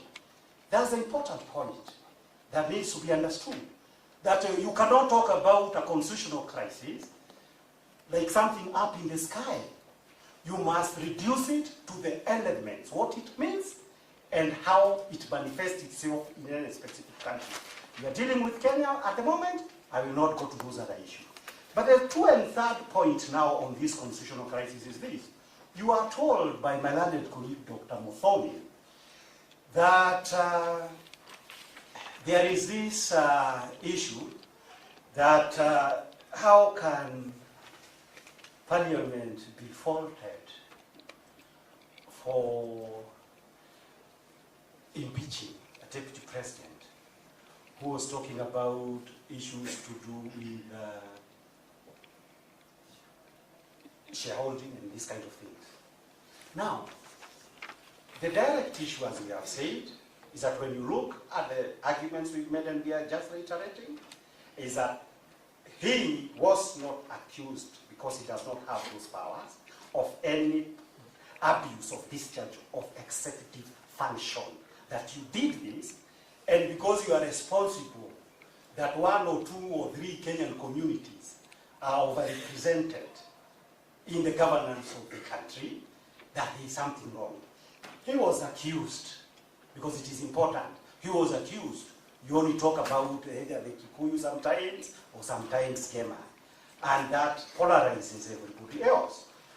Karuti Kaningas, we use the book, and we have cited the actual statistics in the affidavit, that clearly demonstrated, my lords, that if one, and a court of law must care about facts, if one cared about facts, in the current situations since 2022 of public appointments and all these kind of things, the two communities that are actually overrepresented significantly above their population quota are actually the Kalenjin and the Somali. That is what the affidavit says. But more importantly, my lord, it is said in our affidavit, and you have not challenged it. Well, it's for the judge to decide. There is an affidavit that is uncontroverted. But more importantly, my lord, my learned friend, Mr. Kamwaro, I didn't even know about that.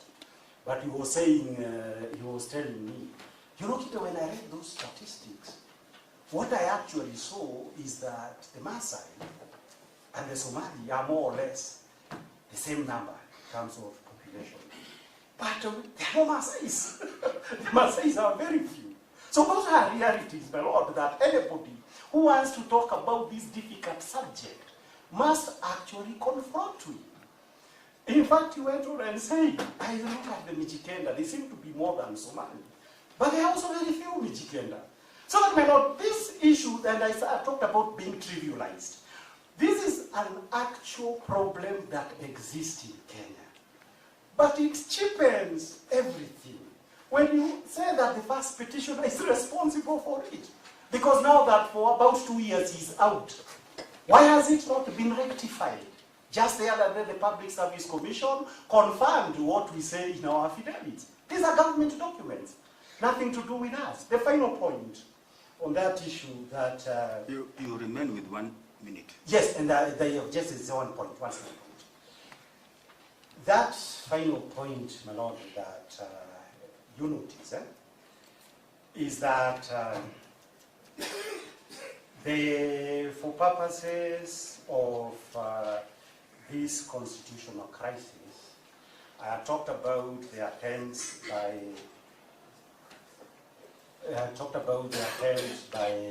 in 2013 to ensure President William Ruto and Uhuru Kenyatta did not contest the presidency.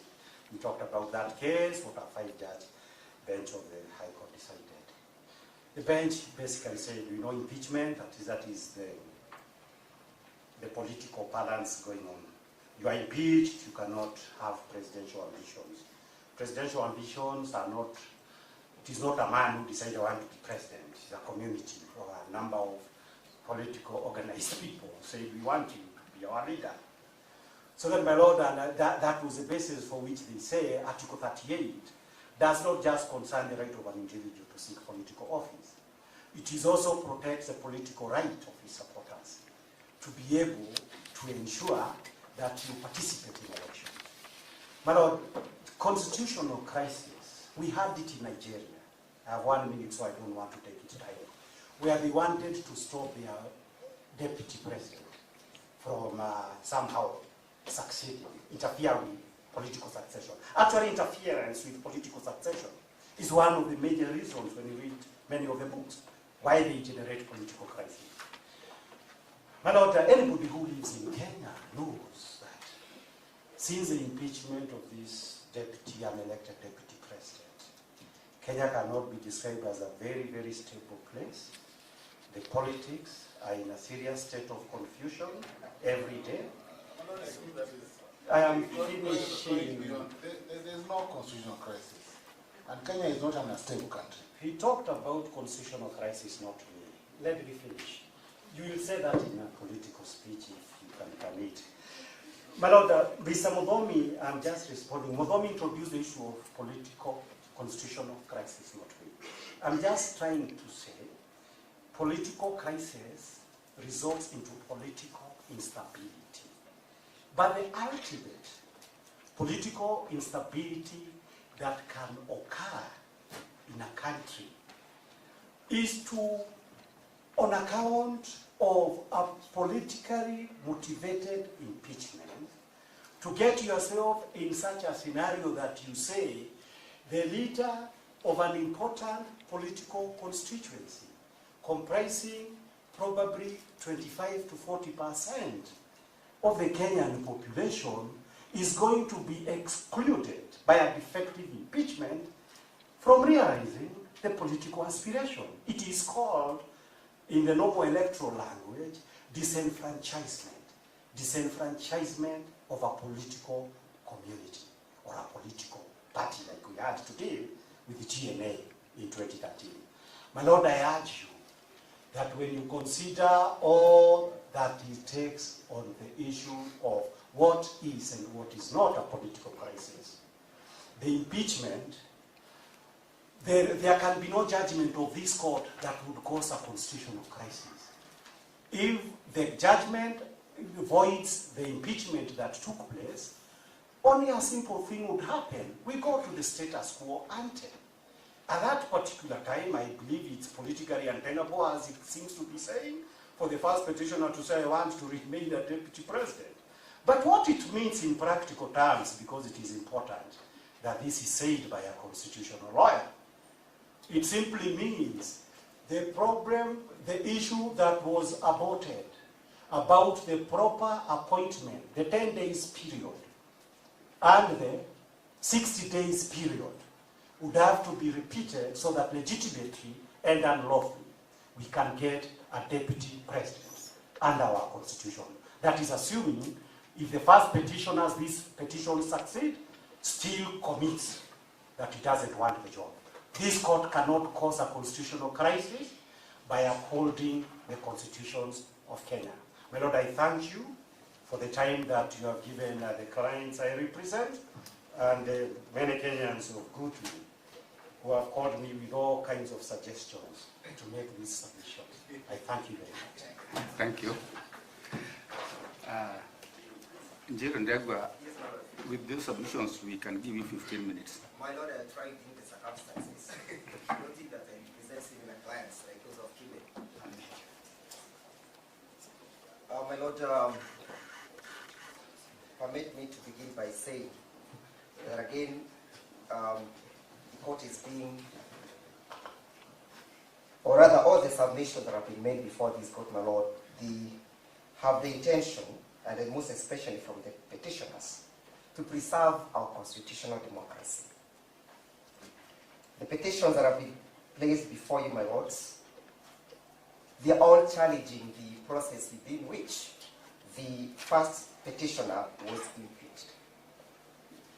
I associate myself with the submissions made by my colleagues and add that, my lord, that today, or when this court will be rising up to pronounce itself, it may find itself in the same situation again where Fidel Castro was on the 26th of July 1953, when he made his speech that history will absolve me.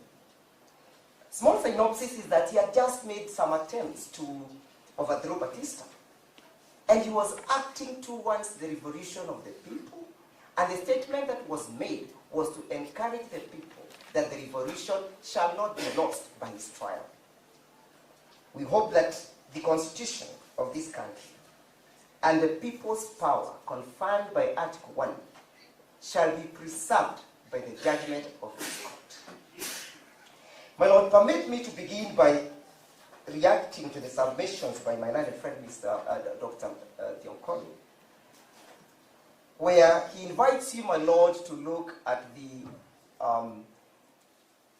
alleged election of the current deputy president as a constitutional process, Mr. Kindiki. My Lord, submissions were made, and most importantly again by Mr. Noor for the IBC, that the whole process was in conformity with the Constitution. There is nothing that can be further from the truth, my Lord. Mr. Kindiki's process was fraud, unconstitutional, unlawful, and the same is completely a stranger to our Constitution. You are told that it was not mandatory for us to have the commission in office for the commission to oversee the process of this election. My Lord, Article 149 has two very key overriding terminologies. One is that Mr. William Ruto was to nominate. That is, the president shall nominate a person to fill the vacancy. Number two, the National Assembly shall vote. Two very key words, nominate and vote. This cannot be said to be anything that Parliament was being invited to approve. Parliament was being invited to exercise the people's power under Article 1 of the Constitution through the delegated democracy process. Of course, the drafters of this Constitution, my Lord, were alive to the fact that it would not be possible for us to go and replace the deputy president through the universal suffrage. That is why they delegated this function to Parliament. So anything that, any process that is initiated or commenced by Parliament and by the President in their attempts to replace this office, this vacancy, must resemble the process in which that person who was removed came into that particular office. That is to say, Your Lordship, if you are to look at Article 148, it says that each candidate in a presidential election shall nominate a person who is qualified for nomination for election as a president, as a candidate for the deputy president. Again, the candidate for the president is being granted the mandate to nominate. Then you are told that at 148, clause 3, the Independent Electoral Body Commission shall declare the candidate nominated by the president who is elected as president. So we can see the involvement of the IEBC during the direct exercise of the universal suffrage in the exercise of coming up with the nominee of the deputy president. It cannot be therefore said that when we are replacing that particular person who came into office through the universal suffrage and through the process of nomination, that he ought not to meet the qualifications under Article 137 of the Constitution. And who is mandated to make sure that the provisions of Article 137, the qualification and disqualification, are met if it is not the IBC? There is no process, there is no provision in this Constitution that mandates the Secretariat to execute the functions of the Commission. The functions of the commissions are strictly confined to be executed by the Commission.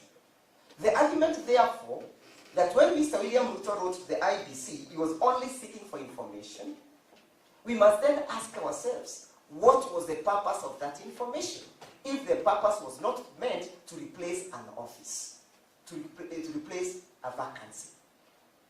He was not acting under Article 35 of the Constitution, where you're simply saying, I want this information to confirm whether Mr. Kindiki was a registered voter. He was asking for that information for purposes of replacement. And therefore, my notes, this replacement must meet the test under Article 137 of the Constitution. The functions or the qualifications under Article 137 can only be met by a fully and well duly constituted commission. To the extent, therefore, that this process was initiated in the absence of the commission, and when the commission was not duly constituted, this process was a constitutional fraud.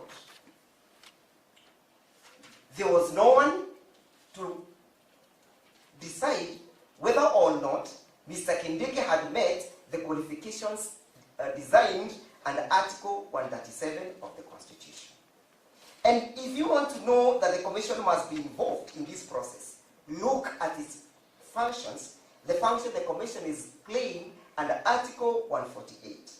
Your Lordship, I go to the next point. But, my Lord, you need to visit and look at the IBC Act, and most importantly, I'll just mention them. You look at Section 5 of the IBC Act, which defines the Commission. Look at Section 4, again, of the IBC Act, which defines the functions of that Commission. Again, Section 10, subsection 6 of the IBC Act, which creates the Secretariat. And it provides that the Secretariat shall perform its duties and shall be responsible and answerable to the Commission. So even this particular time when they are deciding whether or not Mr. Kindiki is qualified, the Secretariat is answerable to the Commission, and the Secretariat is responsible, is answerable to the Commission, and the Commission is responsible. Number 2, Your Lordship, Section 10, subsection 7, paragraph E, Roman 1, again provides that the Secretariat shall execute their functions or shall execute the decision of the Commission. The Secretariat is ideally a conveyor belt of the decision of the Commission. So where was the Commission at this particular time, and whose decision when the Marjan in the conspiracy wrote to Parliament to confirm the qualification of Mr. Kindiki under Article 137? Where was the Commission? Where was the Commission again at night?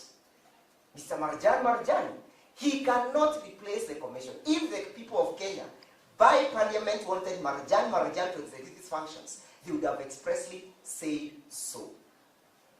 My Lord, if you are therefore to confirm that process as a process that conforms to the Constitution and the statute, we shall get to where my learned friend Ndiye Kiboko was submitting, the constitutional crisis.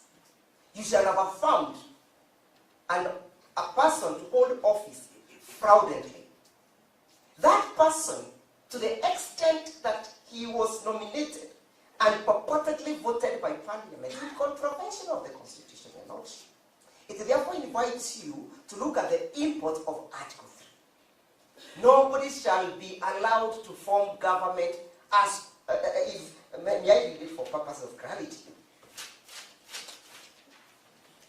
Any attempt to establish a government otherwise than in compliance with this Constitution is unlawful. So even where we are, my lords, to the extent that our submissions confirms that Mr. Kindiki was unlawfully put in office, we are already in that particular constitutional crisis. A government has been formed unlawfully. And the only person who can rescue us from this particular process is this court. My Lord, permit me to state that constitutional offices, and most importantly the office of the President, represents the people of Kenya. And therefore, Your Lordship, if the people of Kenya are to be represented in that particular process, when Parliament was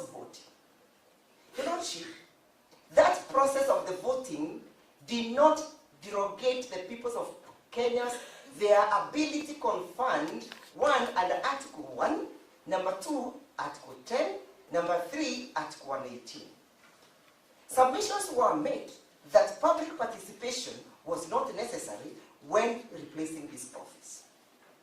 Then what were the 60 days for? Why did we Kenyans decide that we have 60 days within which to fill this vacancy? The purpose of these 60 days, Your Lordship, is to make sure that the people of Kenya are fully involved. The vacancy that was created, unlawfully created, did not belong to the president. It did not belong to parliament. It concerns the people of Kenya. To the extent, therefore, Your Lordship, that public participation was not initiated in this process, and noting that Article 118, Clause 2, provides that when Parliament initiates any other business, they shall call for public participation, Your Lordship. Then again, there was serious non-compliance with the Constitution, and a government has been constituted in non-compliance with the Constitution, and hence the constitutional crisis. Your Lordship, I know that the Black Law Dictionary will bail me out on the definition of the term vote. The term vote is not the same as approval. While the Constitution wanted us to, the Parliament to approve, it expressly says so.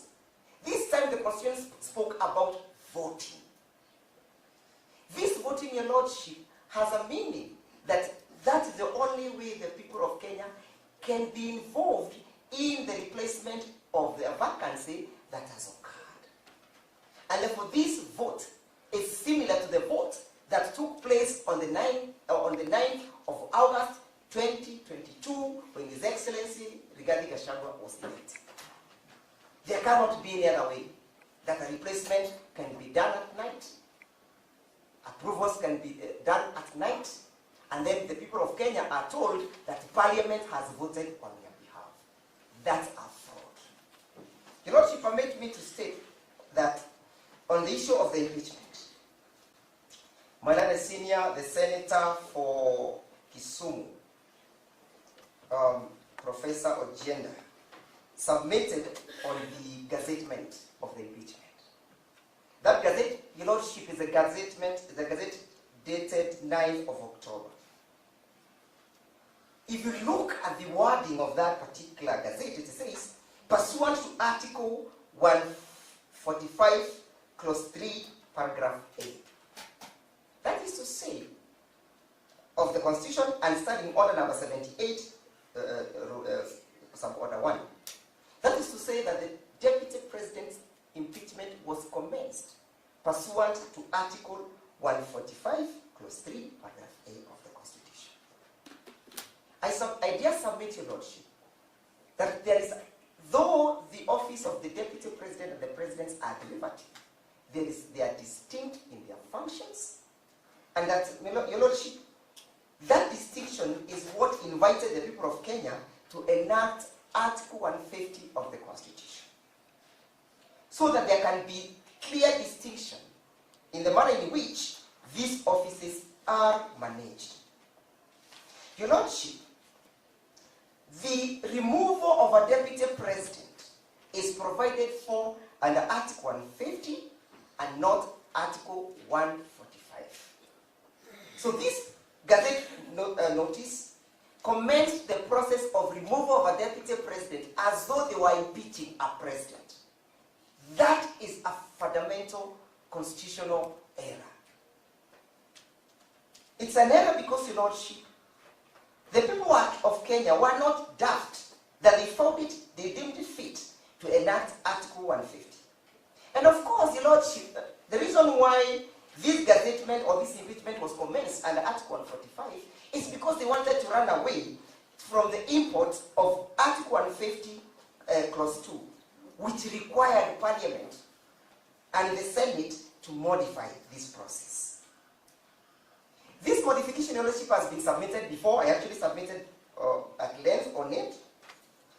But just suffice to say that this was not a discretional question. Neither the Parliament nor the Senate could avoid the modification requirement. It was mandatory. And that is why, Your Lordship, the Constitution deliberately uses the word shall. With the necessary, it says, the provision of Article 144 and Article 145 relating to the removal of the Deputy President of the President shall apply, comma, with the necessary modifications to the removal of the Deputy President. This modification, this application of Article 144 and Article 145 had to suffer modification. The person who was to modify it was Parliament. Parliament as defined under Article 93 of the Constitution. We could not avoid and or evade that duty.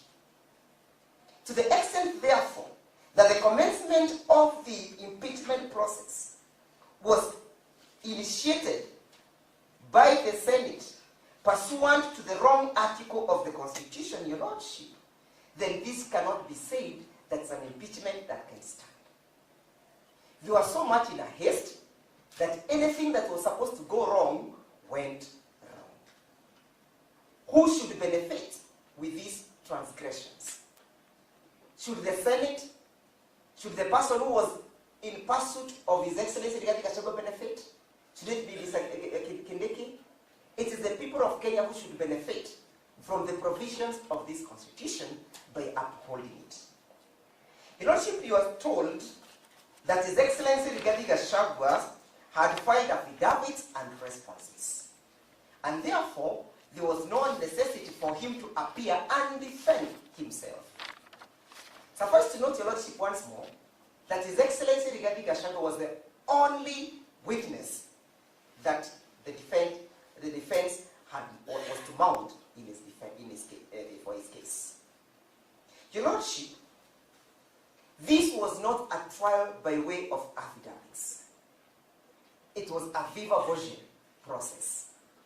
And this viva voce, Your Lordship, again you'll find it under Standing Order 78. When you go to Standing Order 78, you are 78.6, it speaks about the President. It says, where the President chooses to appear before the Senate, let me go to B. It's just about appearance. So it says how the President proposes to appear before the Senate, whether in person, by advocate, or in person and by advocates. His Excellency Rigathi Gachagua chose to appear in person and by advocates. He was to appear in person, Your Lordship, because it was necessary for him to conform with the provisions of, again, of Order 78, 11. That he was to appear and go through the process and the entire motion of the hearing. If you look at, against the same order, number 21, it says, after the evidence on the part of the National Assembly has been presented, the evidence on the part of the President shall similarly be presented. I am reading President because, Your Lordship, there was no modification of these standing orders. That is why I am reading President as it is, and deliberately refusing to replace the term President with the Deputy President because there was no modification. So these standing orders presuppose a situation whereby the person appearing is granted an opportunity to urge his case. That is why, Your Lordship, Order 79, sorry, beg your pardon, 22 says, a witness presented shall be led in evidence, cross-examined, and where necessary, and only for purposes of clarification of issues that may have arisen from cross-examination, be re-examined. It tells you, Your Lordship, this was to be a full trial. That is therefore, Your Lordship, to say that all the evidence that had been filed by the first petitioner were not to be adopted as evidence or as his full response to the trial. it was necessary for him to be granted an opportunity to be heard. And even, Your Lordship, when the Senate realized of this, they never modified this to say, okay, we can exempt, we can exempt his appearance. You will not find that anywhere in the Hansons. Again, to the extent, therefore, Your Lordship, that this was not followed. Senate itself violated its own rules. If this process was premised on fraud, how can it stand?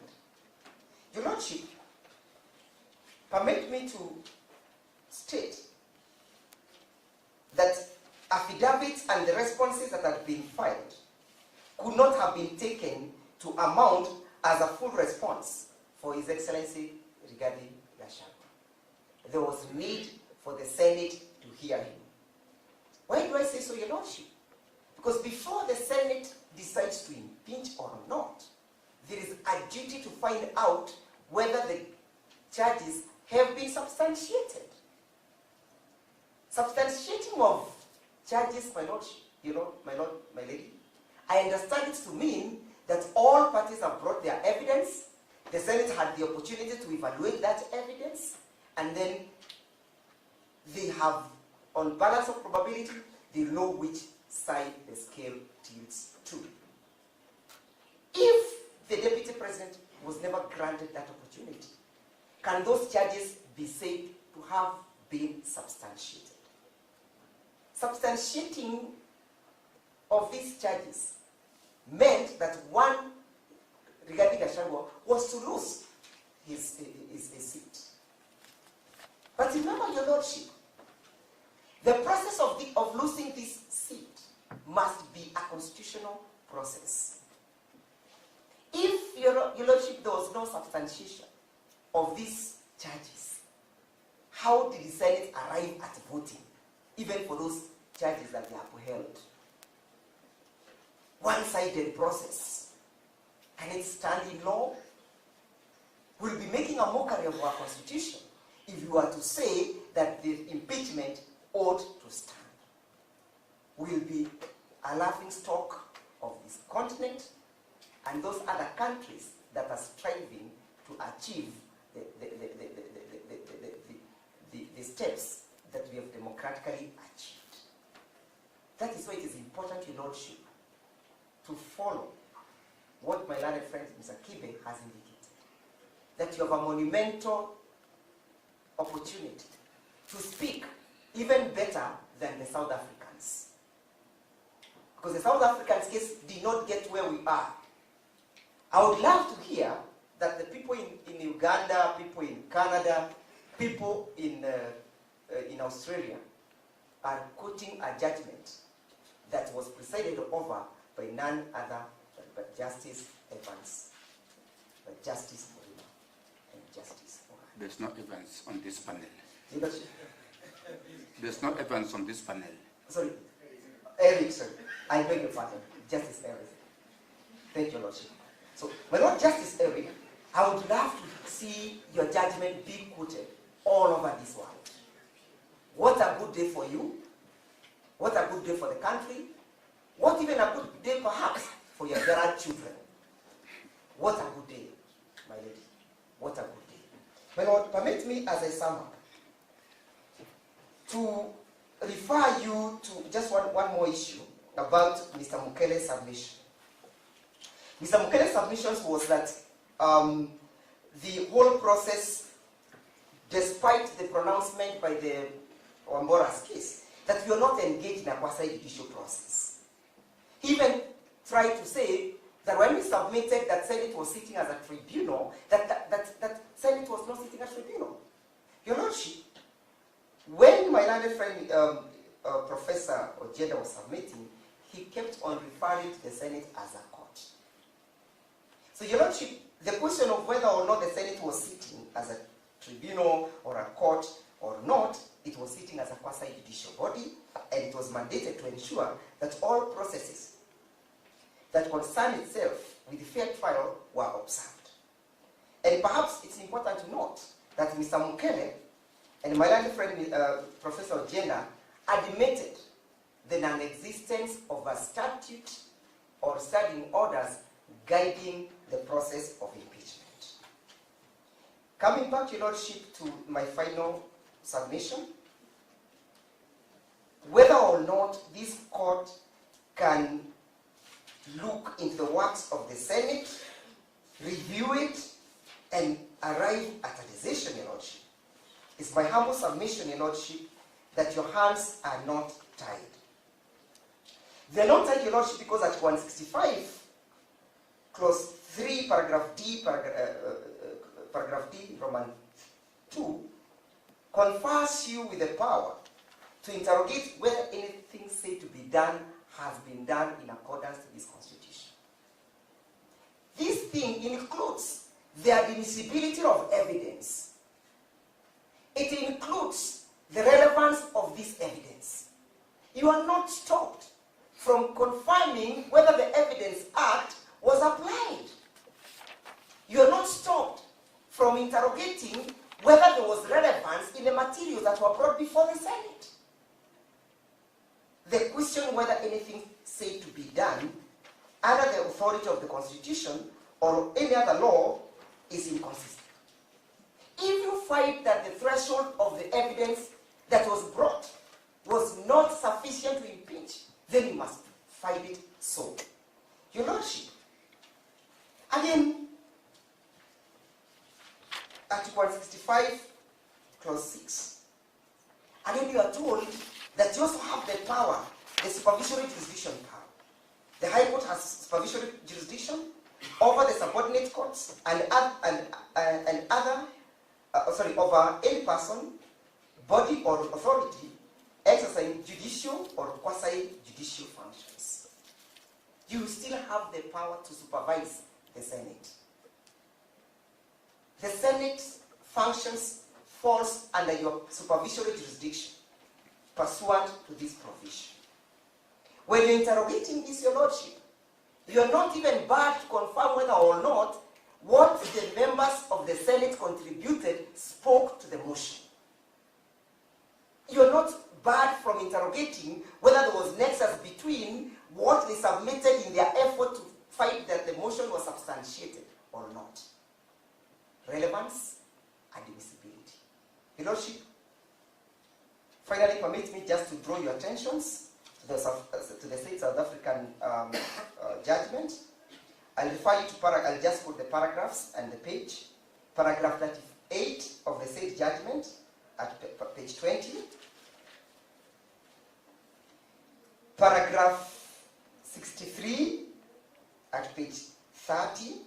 Again, this is quite interesting. When you want to interrogate where this investigation was supposed to take place. Was it to take place at the plenary? And if the Senate opted for the plenary, did they investigate? What is the nature of this investigation that the Senate was supposed to initiate? Who was to investigate? Again, Your Lordship, look at paragraph 64, at paragraph 31. It says, the failure by the National Assembly to make rules regulating the removal of the President in terms of Section 89 of the South African Constitution constitutes a violation of this section and its validity. The failure to make rules under Article 150 of the Constitution, the failure to modify violates that constitutional provision. Again, paragraph 68 of the said decision, it speaks about modification at page 32. Again, paragraph 73 at page 34, it speaks about the need to substantiate the motion. Again, Your Lordship, look at paragraph 115 at page 49. Look at paragraph 116 and 117 at page 50. The question of the status quo, what my learned friend was submitting to, that is to say, if the petition succeeds, we revert back to the status quo ante, and reverting to that particular position, no constitutional crisis will be occasioned, because we will be reverting to a situation that is consistent and known by law. It is them who believes that they are lawfully in office who may want to urge that particular provision, argument of constitutional crisis. There will be no constitutional crisis by saying that Kiboko is unlawfully in office. No constitutional crisis, but it's tend to believe so. Your Lordship, paragraph 134 at page 57, that speaks about public participation, Your Lordship. Again, look at paragraph 146, 148, 147, and 148.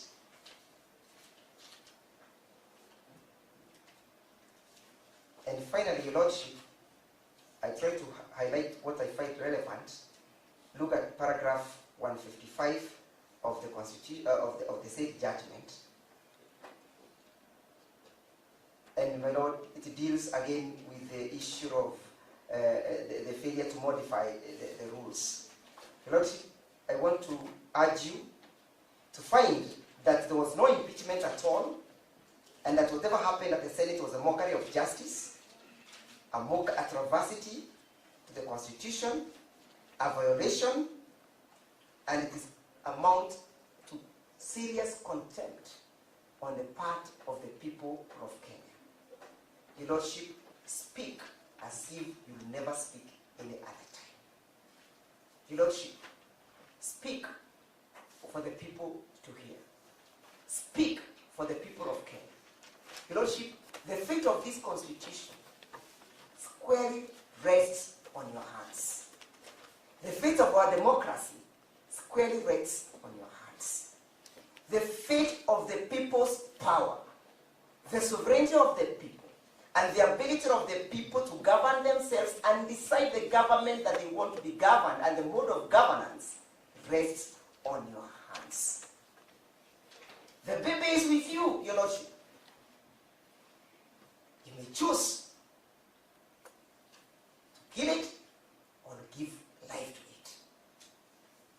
You may choose to pour the water with the baby or take care of this baby.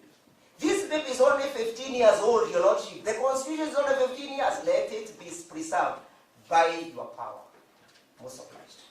Oh, thank you very much.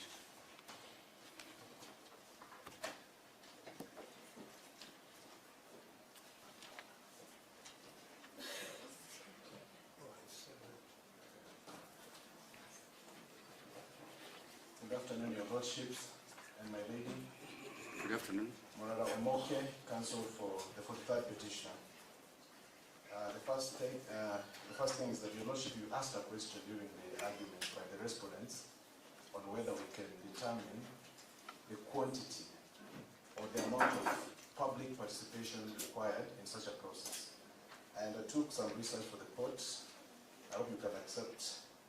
I filed a list of bundle of authorities yesterday, in which I tried to establish whether public participation can be measured. I will hand over to the court assistants. There are 3 copies for the court. And I hope I made the work easier for the court, the researchers for the judges. And I'll begin there to answer that question. Well, we're grateful for the good job that Mr. Moke has done. We know him only to be an ever diligent counsel. But however well-meaning that is, I don't think that is material that can now be produced without opening up the hearing for us to respond to it. It isn't a unilateral interaction that can happen between Mr. Moke and the court. We object to the production of that material, but if your lordships decide to allow it to get on record, we would want an opportunity to consider it and to respond to it appropriately. Your Lordship, before you go first, you allow the counsels to file any further material that can assist the court in making its determination in this case. Secondly, they were given an opportunity to answer the question. How they answered, that was their choice. I think that it's actually for us, the petitioners, to say that we also have a right to answer that question, because I think when I heard the question, I knew that the court has nailed the issue. Are they submissions? They are not submissions, they're just, I'll explain them. So what I've provided here, I compiled. No, the thing is, are they material which will, of necessity, require a response? Is that if they wish to file more research for the court, the better. I don't think that's a question that Mr. Omoka can answer, and I don't think it's fair to ask him whether it will require a response. It is for us to determine that Because if there were submissions, they would not require a response because we gave directions for filing of submissions. So if there are no submissions, what do you think?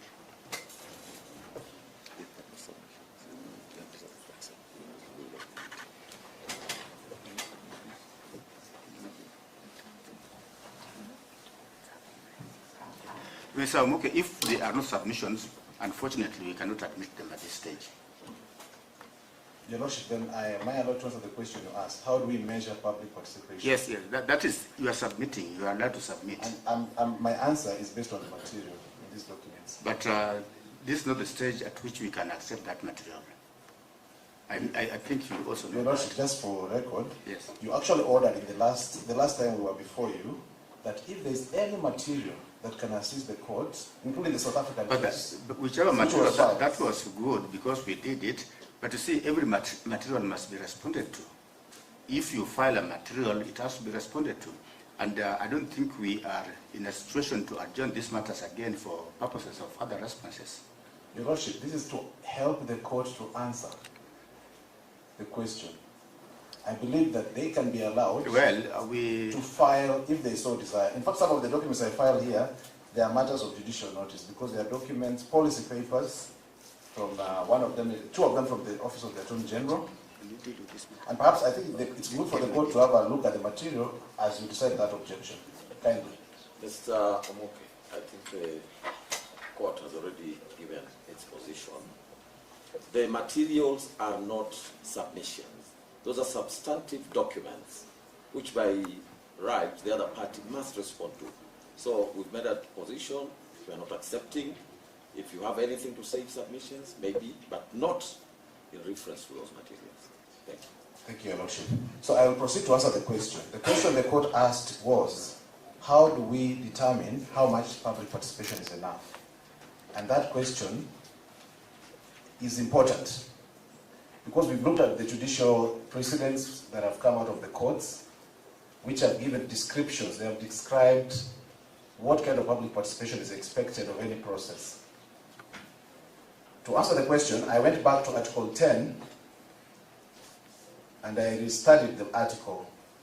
Actually, the language in Article 10, Clause 2, is democracy and participation of the people. That's actually the proper description of that value in Article 10. And there are other values, two others which have been named together, transparency and accountability. There's another one that has been named together, non-discrimination and protection of the marginalized. The reason being that why we conduct this participation of the people is actually to promote democracy, which comes from the word demos, the Greek word demos and kratos. Demos to mean the people, kratos to mean power or rule. For in the circumstances of this case, it is very easy to measure the public participation and determine if it is sufficient.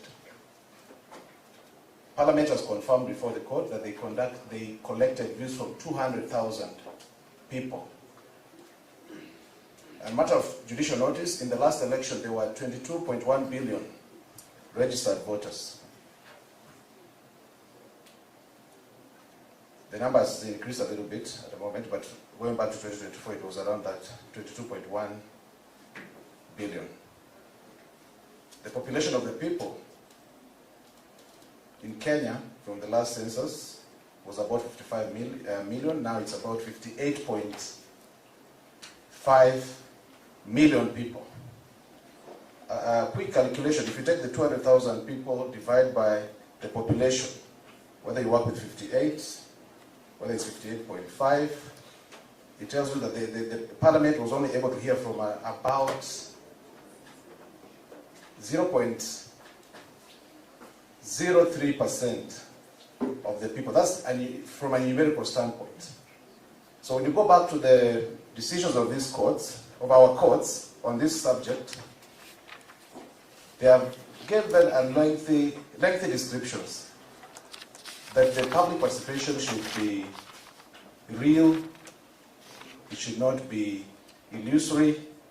I might also add the word, it should not be a chimera, it should be thorough, but we should be able to measure. Because also, as I said, it should not only be quantitative, but also qualitative. From a quantitative perspective, it should be so clear to the court that that is not enough. I'll still continue to look at that numerical issue. This country has 290 constituencies for purposes of electing members of the National Assembly. When you take the total number of people from whose views were collected, 200,000, and you spread out across the different 290 constituencies, that's about 690 people.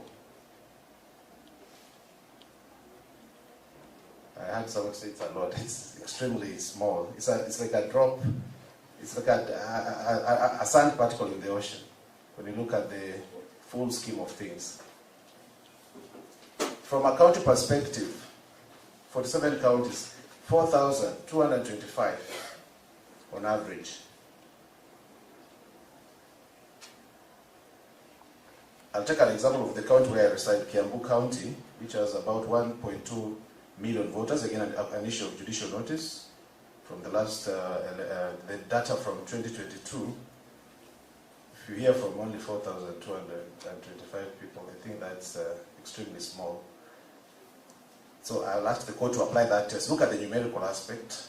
Then when you come to the qualitative, we have to question whether the views that were collected were actually incorporated. So what I'm actually asking the court to do is to develop or to order the various state agencies to actually develop an element of a public participation index or a people's participation index. I wish the court would have allowed, or have agreed to look at that material. It would have learned a lot, but I'll take this opportunity hopefully one day to write an article. I don't know if any of our judges will agree to read with me. We can do an article on this subject, and it will totally help our legal system. And on this issue, the participation by the people, I wish that after the BBI decision was passed, that the courts above avoided to engage in an intellectual war, which in the end kind of watered down the gains we made before these courts. But very importantly, in that particular case, the court was able to consider the participation of the people at different stages prior to the making of a decision. Of course, going back now to the issue of qualitative, so that you do not come out with a decision, then you try to legitimize through a process before you incorporate the feedback of the people.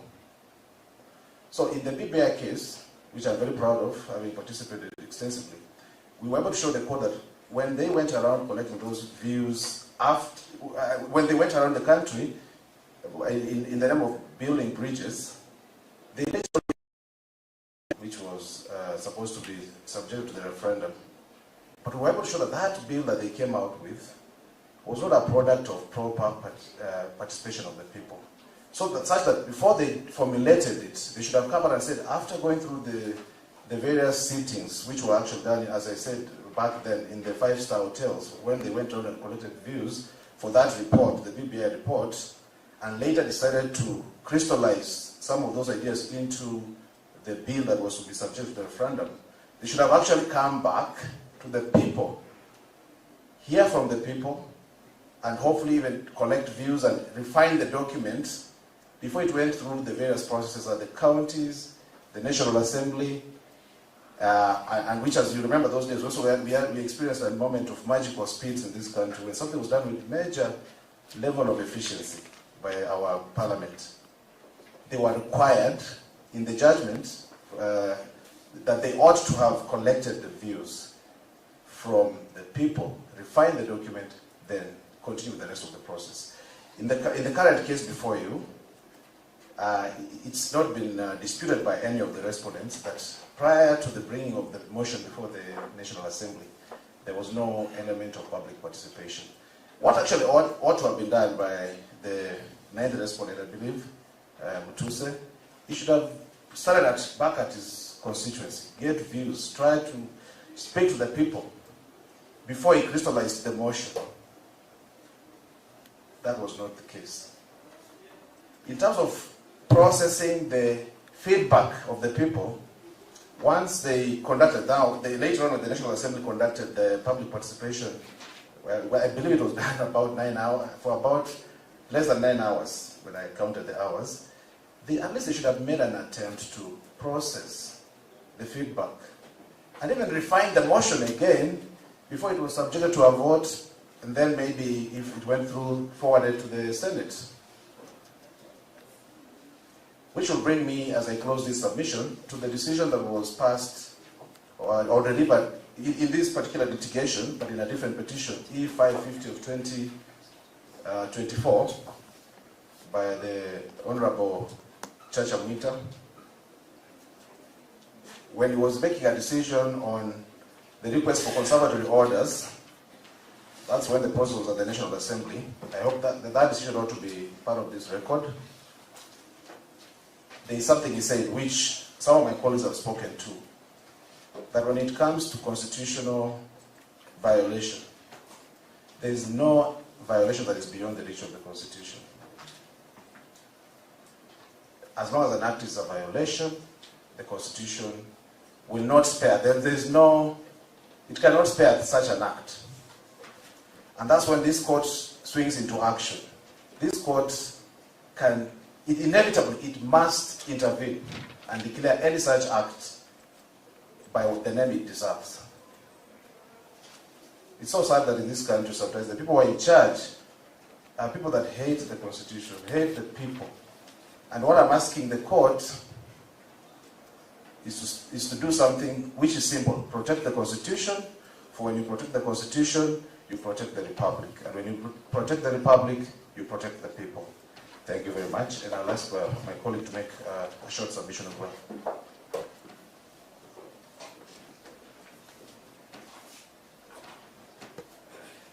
Thank you, my lords, my lady. My name is Sasha Wamai, and I'm appearing with my learned friend, Mr. Morara Omoke, for the 43rd petitioner.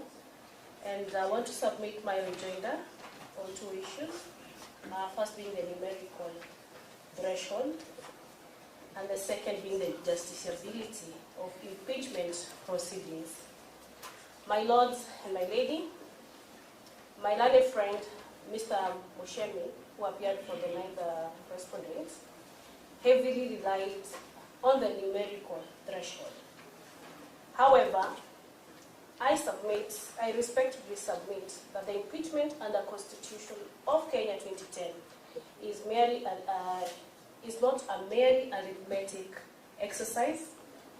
The attainment of numbers alone cannot cure a process that is unconstitutional, procedurally unfair, or a violation of the natural justice.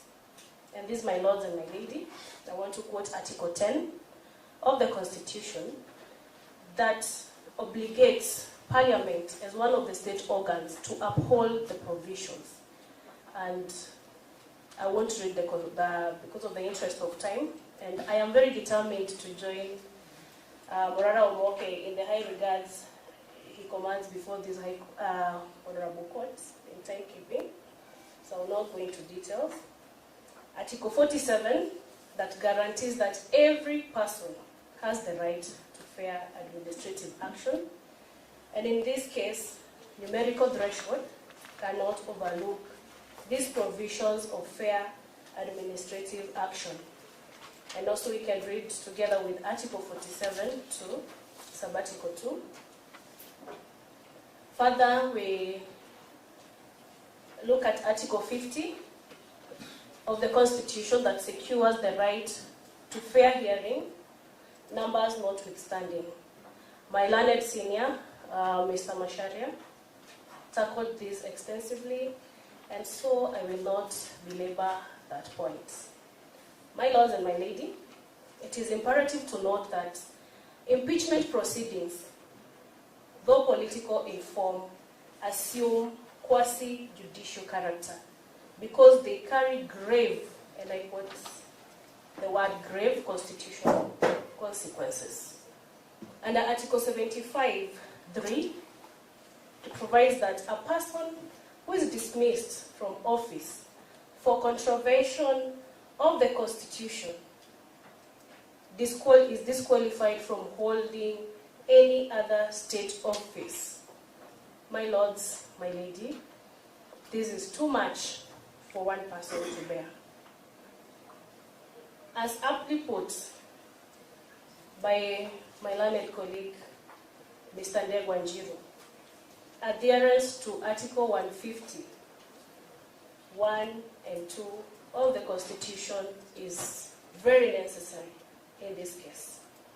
Consequently, the process must not only satisfy the threshold requirements under the Constitution and standing orders. We relied on Standing Order 64, going on that guides the National Assembly, but must equally comply with Articles 10, 47, and 50 of the Constitution. My lords, in this case, I therefore submit that constitutional compliance cannot be determined solely by the numbers of votes garnered, but whether the entire process met the constitutional standards of fairness, legality, due process, and rationality. A violation of the Constitution, constitutional safeguards, cannot be legitimized by a majority vote. So, my lords and my lady, I urge this court to uphold constitutional supremacy, which is enshrined under Article 2 of the Constitution by ensuring that all organs exercise their powers within the ambits of the Constitution, and this does not amount to an assault on parliamentary independence, as that was the fear expressed by our respondents, the good Professor Gedo Muigai and my teacher, Dr. Mubalu Diankoro. My lord and my lady, it is important to note that constitutional compliance is not determined by the loudness of numbers, but by the fidelity to the due process of the rule of law. Secondly, my lords and lady, numbers may satisfy the threshold, but fairness confers legitimacy. Overwhelming support, political support cannot legitimize a constitutionally defective process. And in this case, we have established there's a flaw in how the process was carried. Lastly, on that, the constitutional legitimacy flows not only from the numbers, but from strict adherence to constitutional safeguards and due process. The majority support cannot sanitize an illegality. I would want to quote the case of BBI, where my learned friend, Morara Omoke, was a great patriot, was both a party, a key party, and council. The High Court emphatically held that constitutional compliance cannot be satisfied at the altar of political expediency or numerical strength. And my lord, because I know in this room we both love football, most Kenyans do, I would like to liken reliance of parliamentary arithmetics to a football match, where one team scores more goals but referees ignores the flaws, denies penalties, and applies rules selectively. The score may stand on paper, but the integrity of the match is compromised. Can you cite authority for that one? That is an analogy, yes. My lord. Which teams are you referring to? Arsenal, we are currently celebrating a big win. So I'm in that spirit, my lord. In circumstances, I respectively submit that numbers alone do not confer constitutional legitimacy where the process itself is fundamentally flawed. On my second issue, my lords and my lady, the learned senior counsel, Professor Gido Mugai, made heavy weather on, I use that word or phrase because he likes it, arguing that impeachment is a purely political question, and further goes to qualify it as a sui generis process to mean one of a kind. I want to put it to this House, to this honorable court, that once constitutional rights and procedural fairness are implicated, the court has jurisdiction. Courts are not being asked to decide politics, but constitutionality. It is clearly stipulated under Article 1.3 of the Constitution that Parliament exercises delegated sovereign power, therefore remains constitutionally accountable. Delegated power does not give absolute power. It is not absolute power. Article 3.1, every person has an obligation to respect, uphold, defend Constitution, read together with Article 22.1, which gives every person the right to institute court proceedings if the rights and freedoms have been denied, violated. This petition, my lord, my lady, is not an exemption.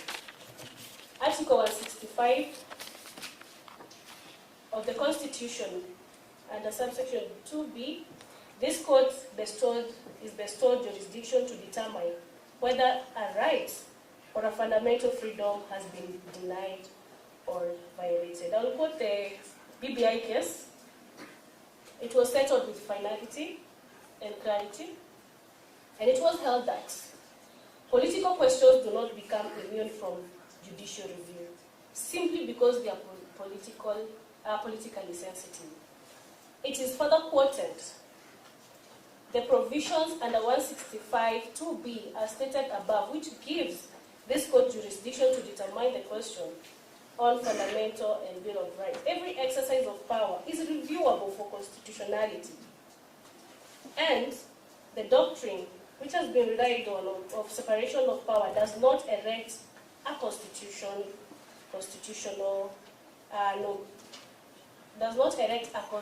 no-go zone or immunity from judicial scrutiny.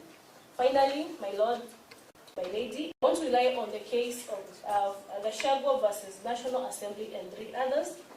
That is under the petition E550 of 2024, read from section number 76 to 85. The Article 2 is quoted that reminds everybody and everyone that Constitution is supreme and binds all persons and state organs at both levels, while Article 3 places an obligation on every person to respect, uphold, and defend the Constitution. Article 10 on values and principles of governance is also mentioned, is also provided for, that public officers and all persons, whenever they discharge their mandates under this Constitution, must be guided by that article. And then also Article 163 that gives this court mandates will come in. Article 165.3, it gives this, it states on how this court can have mandates or make to scrutinize on constitutionalism in this issue. Lastly, the respondent cannot shield constitutional conduct behind the veil of a purely political process. While politics may form the background of the dispute, the moment legality, constitutionality, and due process arise, the matter ceases to be purely political and becomes a question fit for judicial determination. I implore this honorable court to uphold the Constitution, which is its primary mandate, to decline jurisdiction merely because the dispute has political implications would amount to abdication of constitutional duty. Accordingly, I submit that the objection on justiciability is without merit and ought to be dismissed. On this, my lord and my lady, I submit, and I implore these noble courts. Thank you.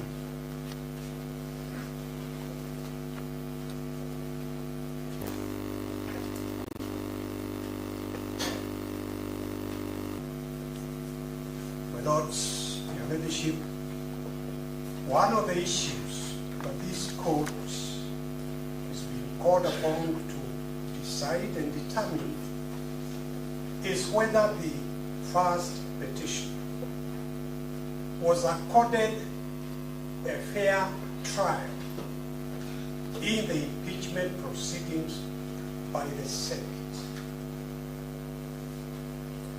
And this court has had respective arguments and submissions. You will recall senior counsel Dr. Kulu advancing the argument that the first petitioner was accorded a fair trial by saying the affidavit by the first petitioner in the Senate was adequate, that in fact it is the National Assembly that was deprived of the right to cross-examine the first respondent. And that is the issue I would like to reply to as an issue of law. First, Article 50, Subarticle 1, applies the right to a fair trial to quasi-judicial tribunals and bodies, so that Article 50, Subarticle 1 applied on all forms to the Senate when it was conducting the impeachment proceedings. Permit me also to draw this court's attention to Article 25. The people of Kenya, when they gave themselves the 2010 Constitution, considered the right to a fair trial so fundamental that they included the right to a fair trial in Article 25 as one of those rights that cannot be limited. Shows the importance of the people according to the right to a fair trial. It is my submission that central to the right to a fair trial is according a party the opportunity to go in the witness box, take the Bible or the Quran, and give oral evidence on oath. It is not enough to say you have filed an affidavit. How many times has this court and other tribunals changed their minds by observing the demeanor, the body language of a witness answering questions in chief, in cross-examination, and in reply? It's a fundamental right. The first petitioner, His Excellency Rigathi Gachagua, wanted to have that opportunity. He would have been led in chief to respond to all the false allegations in the 11 charges that we are facing. He would have been led in chief. He would have given that evidence. Number two, he would have had the opportunity in cross-examination to demonstrate to the senators, because of his veracity in answering questions, his demeanor, his body language, when answering questions in cross-examination would have been an important attribute of that right to a fair trial, including replying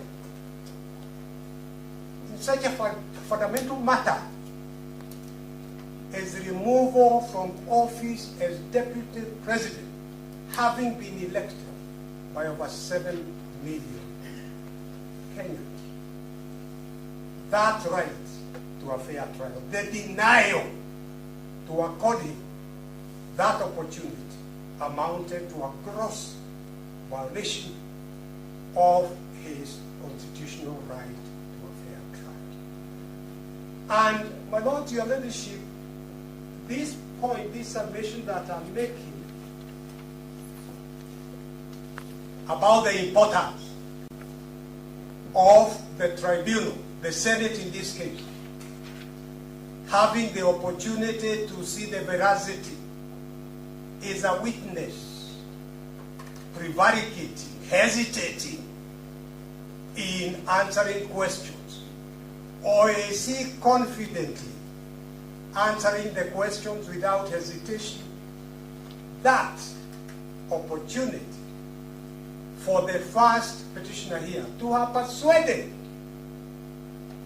the senators, irrespective of the affidavit. That opportunity, this is not the first time that that issue is being raised here before this court as an afterthought. I invite this court, when it retires, to look at the Hansard, which is annexed, the Hansard of the Senate for both 16th and 17th of October, is annexed to the affidavit of Mr. Nyegenye, the clerk to the Senate. The proceeding, the Hansard proceedings for the 16th are in Battle 1. The Hansard proceedings for the 17th is Battle 2. Both are next to that affidavit. And when you retire, go through it, and you will see that I drew the importance of oral evidence on oath to the senators. I say at page 12652 of that Hansard record.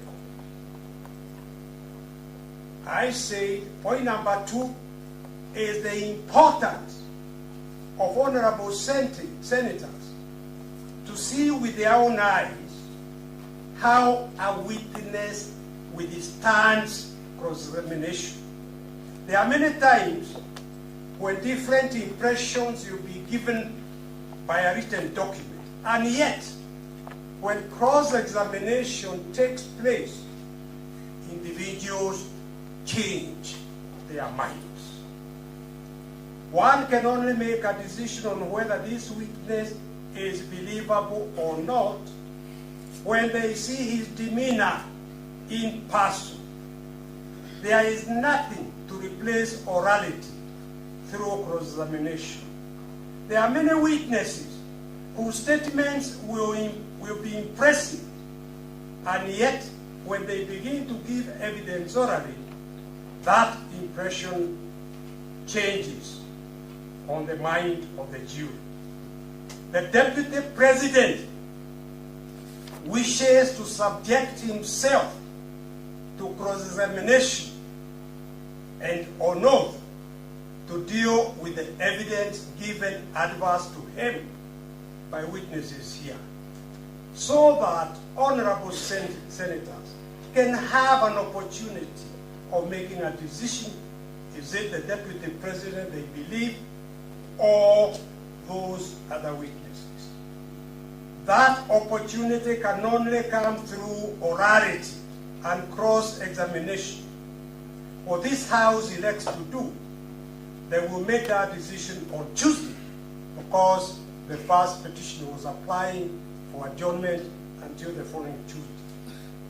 And I said I'm always an optimist. I'm living in the belief that the doctors will be able to put whatever is wrong with the deputy president, will be able to put it back in place so that he can be here on Tuesday. If he's not here, let the decision of what this honorable court will then do be made on Tuesday. That is a humane way of going about a matter about which no one had any control.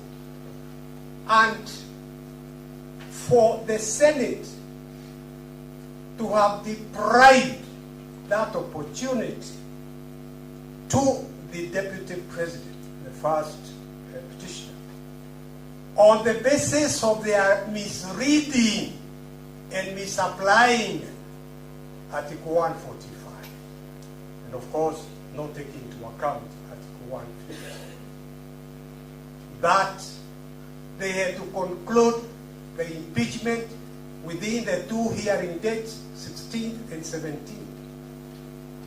At a time when the deputy president had been taken ill and admitted into hospital. That, in my submission, amounted to a gross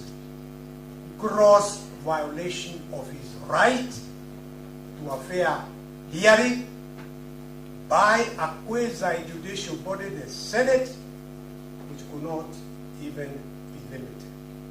And, my Lord, your leadership, I was not the only one raising that issue.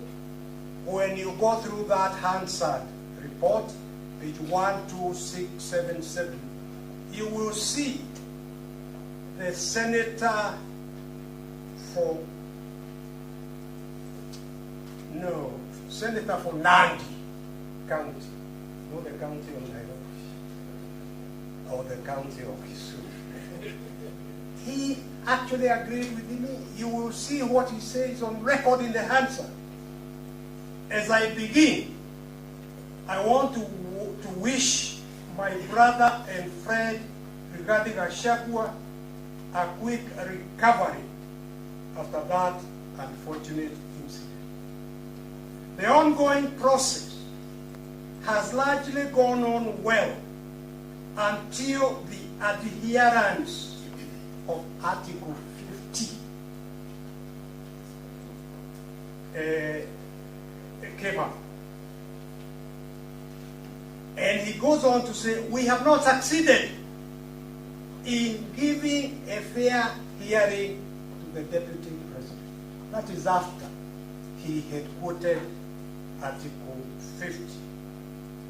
The reading of Article 145.4 does not specify the timeline in which the deputy president's removal can be listened to. It is only by a special committee that it provides for 10 days. So that was very unfortunate in the principle that justice should not only be done, but must be seen to be done. Many Kenyans are asking questions. That is a senator contributing from the floor of the Senate. And let me make this submission. There was never any issue in the Senate on the 17th when I informed the Senate through the Speaker that the Deputy President had been taken sick and was in current hospital. No one raised any issue whatsoever. In fact, if there was time, I would have taken the court through the contributions by members, but permit me to invite the court to look first of all at the Speaker of the Senate, what he said on that 17th. Speaker of the Senate who speaks for himself and for the House.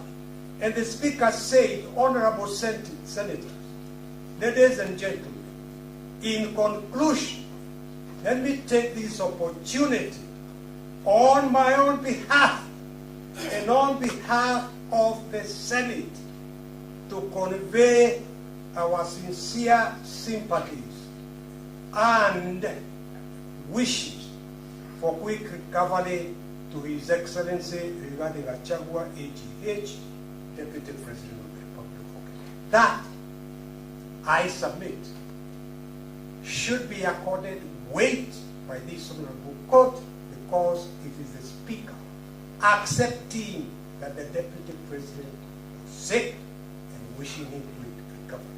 And he was not the only one. As I said, I'm not going to read through, but the minority leader, Senator Mazayo, also sent good wishes for quick recovery.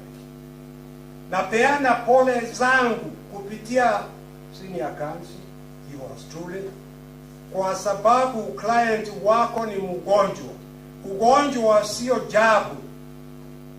Ugonjwa ni jambo la Mwenyezi Mungu. Hatuwezi kusema kwamba mtu hawezi kuwa mgonjwa.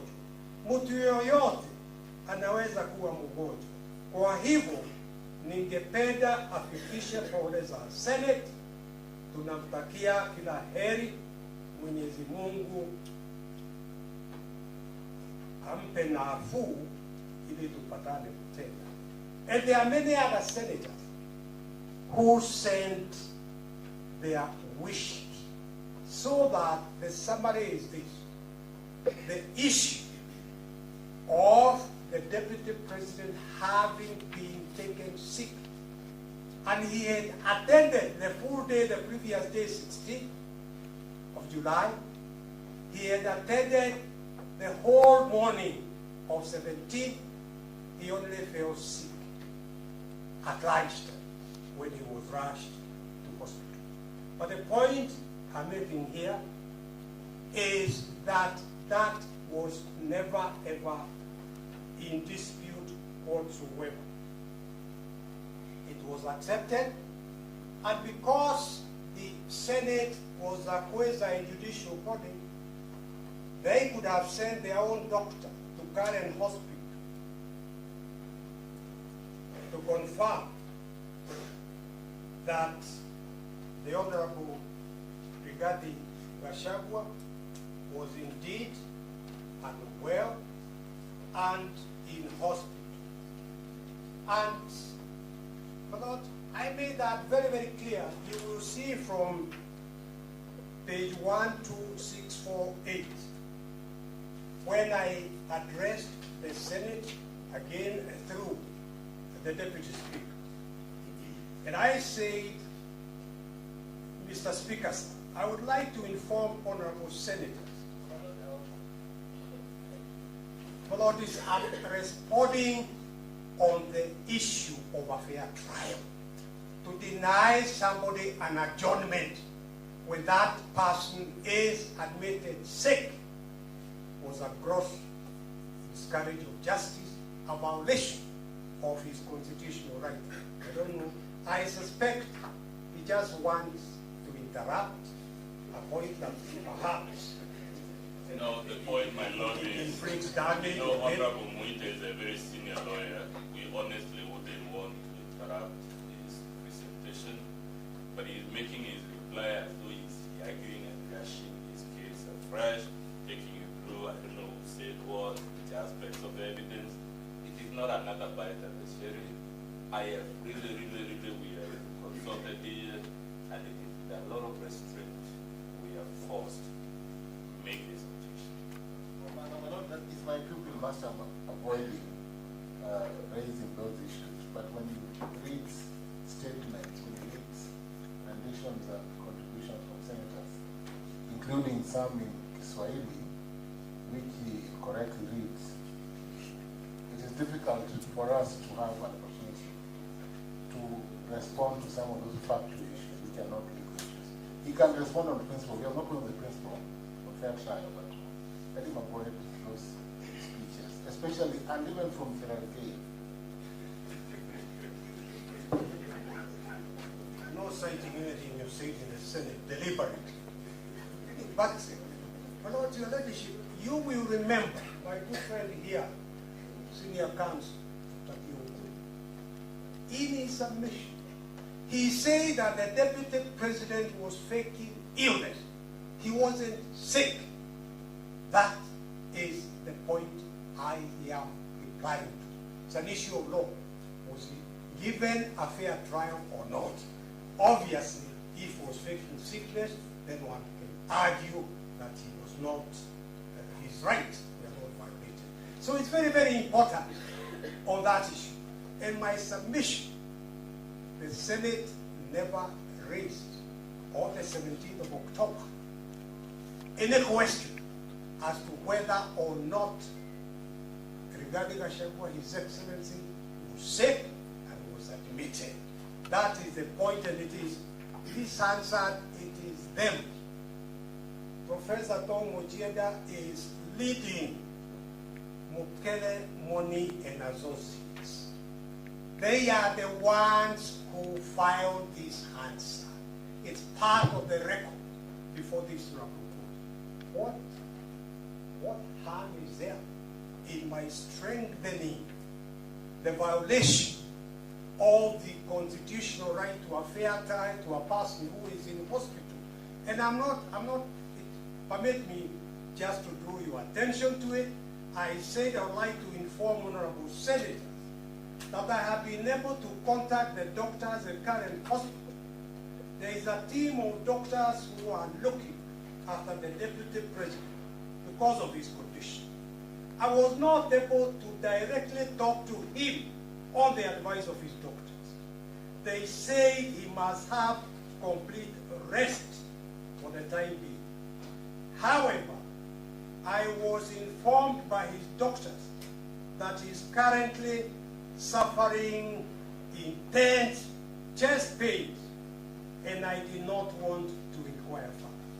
I plead with the court that you read through that answer all the relevant pages. There are many, many senators who asked me to pass wishes for speedy recovery. Now, for him to have been deprived of that right, of being led in chief, being cross-examined, answering this question, he would have had the opportunity, for example, to address the false allegations that were made by senior counsel Dr. here, that he had grabbed the estate of his brother, ground 8, without any substance. If he had been given that opportunity, he would have been able to demonstrate. And actually he had it. But the will was forged even before his brother's body had gone cold. Vitriol dressed in eloquence. It doesn't translate into truth.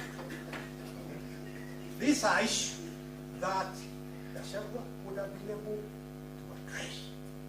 His right to a fair trial was grossly violated. And I ask this court to ignore that vitriol. Just like I ask this court to ignore Dr. Thiokuru, my friend, attempting to make a mountain out of a molehill on the basis of the initials RG.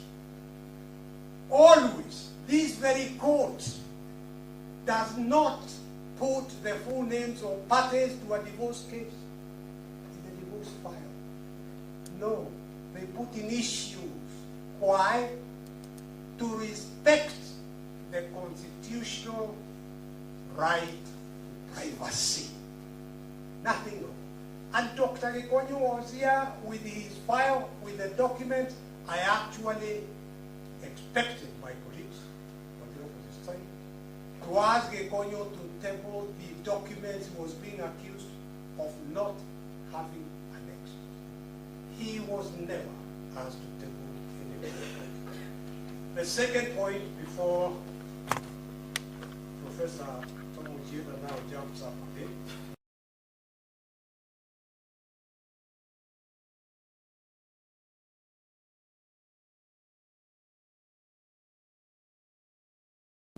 In my submission, the reason for this political doctrine being pushed on this by the Attorney General through Senior Counsel Professor Gideon Muigai, and the Senate through Professor Tom Muchiri. The real reason is that they don't want this court to evaluate the evidence presented by Mutuse in court. They don't want you to examine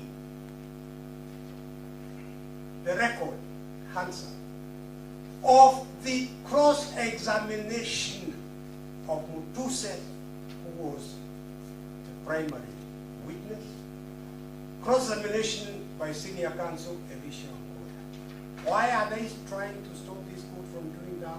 Because they know that if this court does that, the court will come to the inevitable conclusion that there was here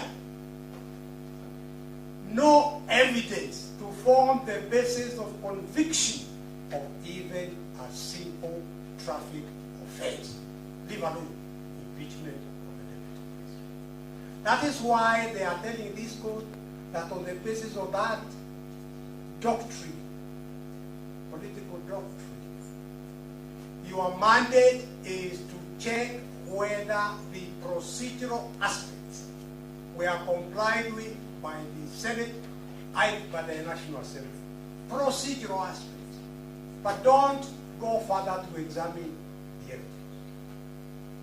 Lord, my answer to that is that there are many cases by the High Court, by the Court of Appeal, by the Supreme Court, including the Sonko case, and the Wafora case, in which these courts have asserted their jurisdiction.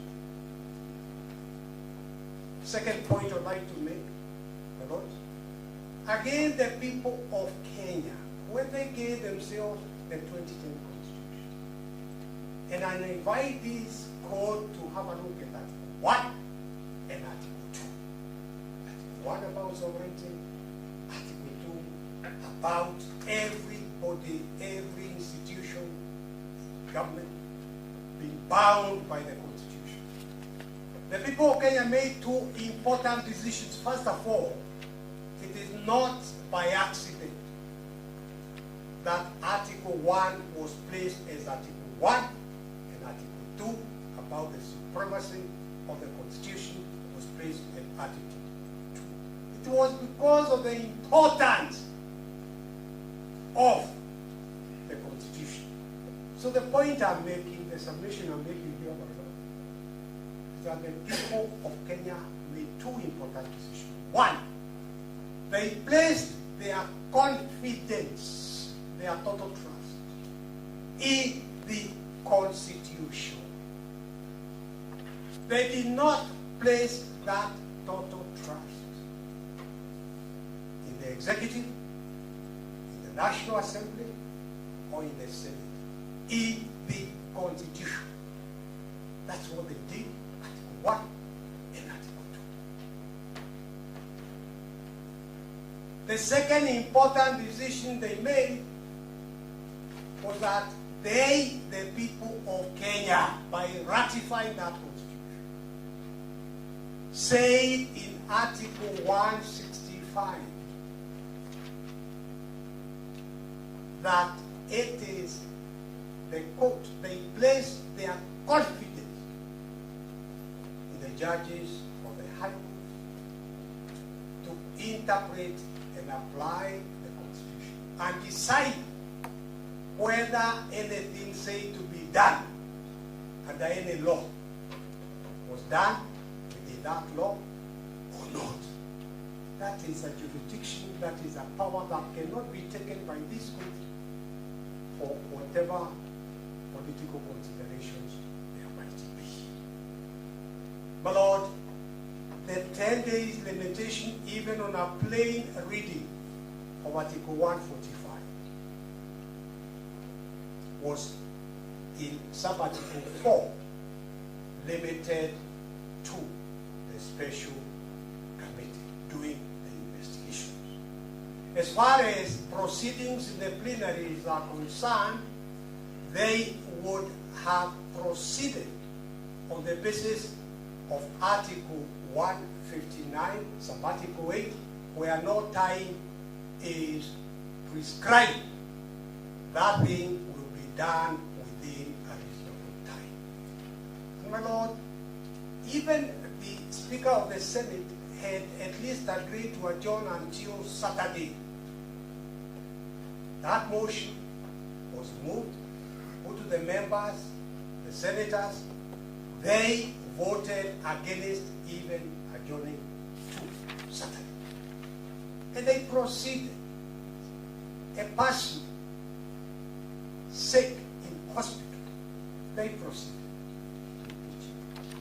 That was a gross violation. So on the basis of the political question, on the basis of a fair trial, this is a petition that I plead this honorable court should allow. Permit me to say only one word about public participation, and which is this: that given the importance of Article 1, Article 10 and Article 118 on public participation assume greater significance in impeachment proceedings because the sovereignty is vested in the people. And the public participation here was quite simply a sham. My Lord, the first petitioner looks up to you to do him justice that was denied him in the Senate impeachment proceedings. That is what the people of Kenya, because it is them who are sovereign, it is them who distributed these jobs, that is what this case is all about. It's beyond being about. And finally, on the issue of emoluments, you've been addressing about that. This is not a simple employer-employee case, as was the case with the telco. This is a petition of an elected official governed by Article 20.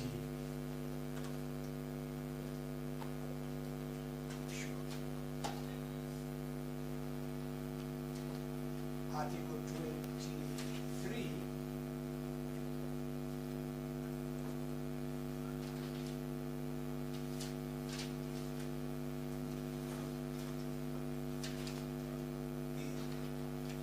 the award of damages. You got the right to award damages. It is Article 160. It's 160. Yes, it's Article 23.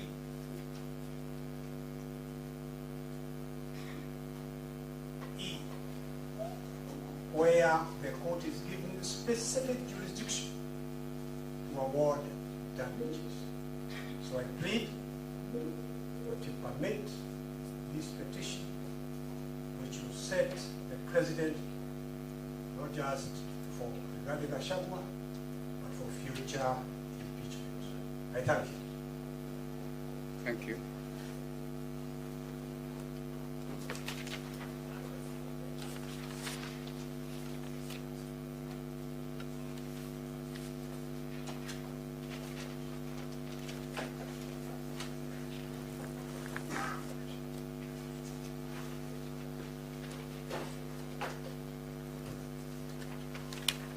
Thank you very much.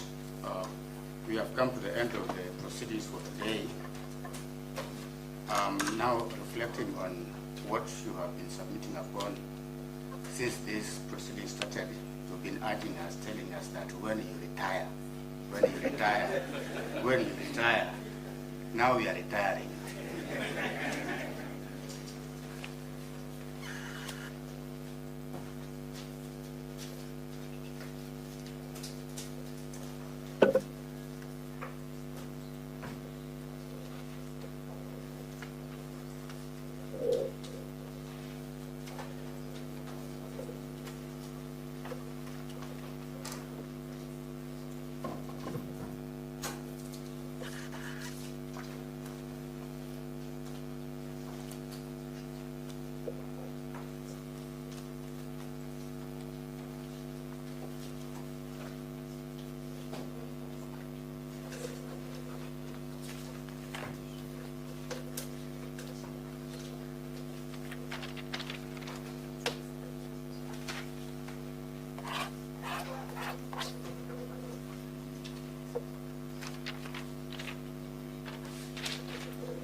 So we will then retire and prepare judgment to bring these proceedings to a close.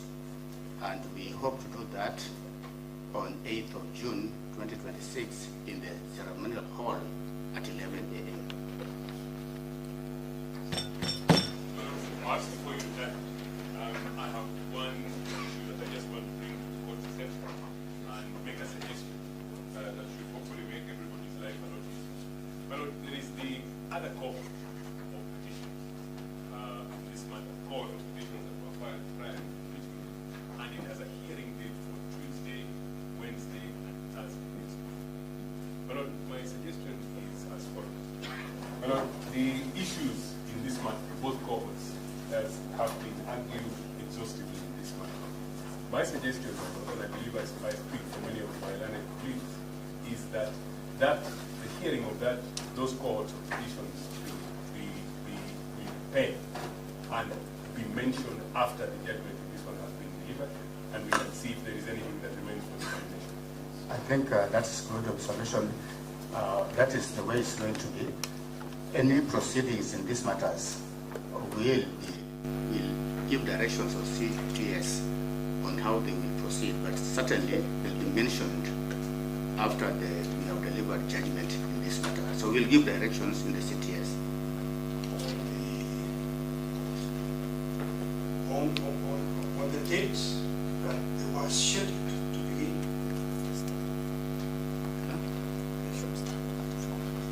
They will stand adjourned, but we'll give directions on CTS so that we are clear that parties know the directions that are given. For the parties who are here, I think the information is that they will stand adjourned until we give a mention date for them. We accept that. But for purposes of everybody getting to know, we'll send the information on CTS on every file.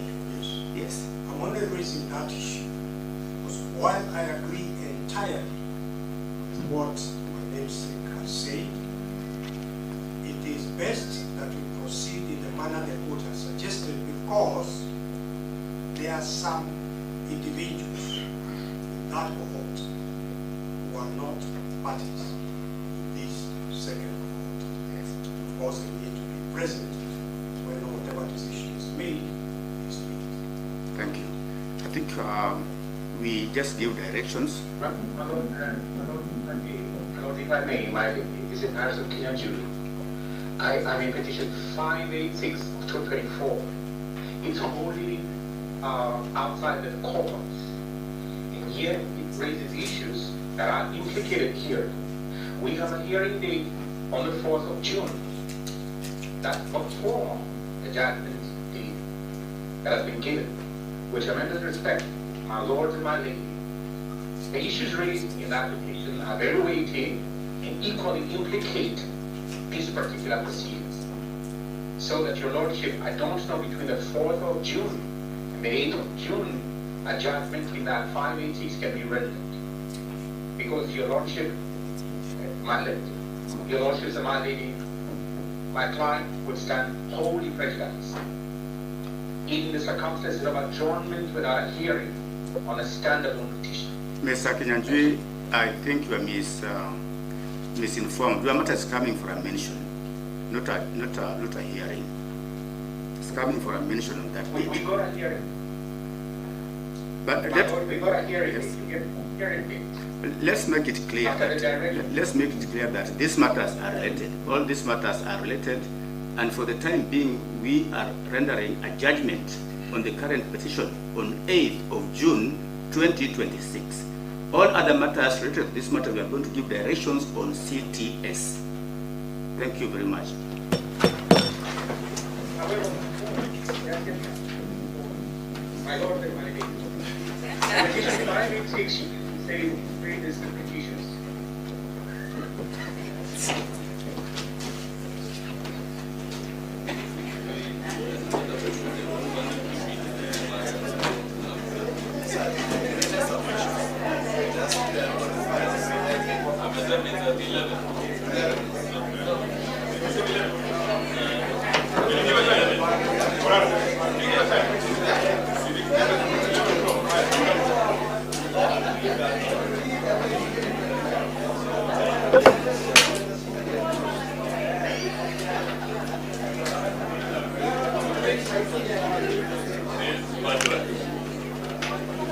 unajua kuna idadi watoto wa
Mazimpaka karangajwe imbere n'itsinda rya muzika y'urwego Rwanda ushinzwe igorora. Isibo ya mbere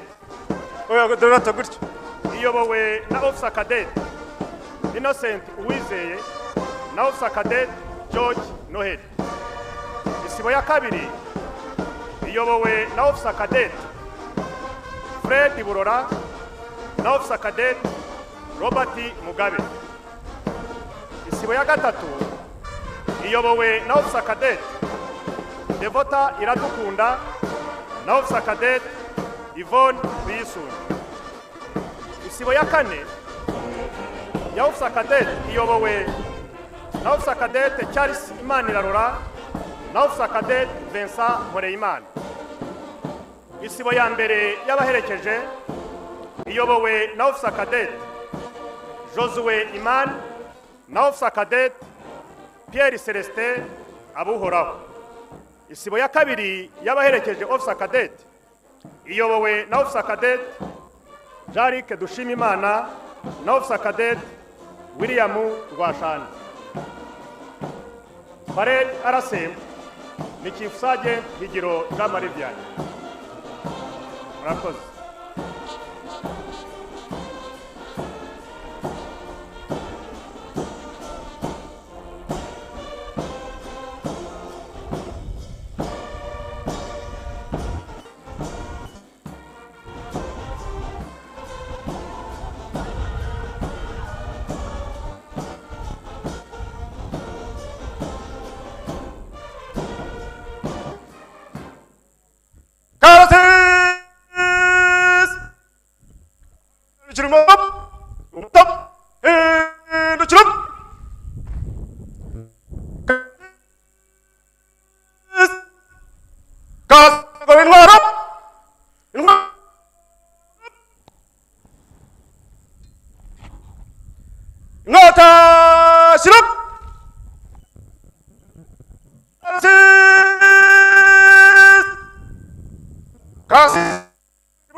Parade RSM Chief Sergeant Higiro Jean-Marie Vianney uje gushyira karasisi ku murongo.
Arakoze umuyobozi wa karasisi wungirije Chief Inspector Theogene Mazimpaka winjije akarasisi.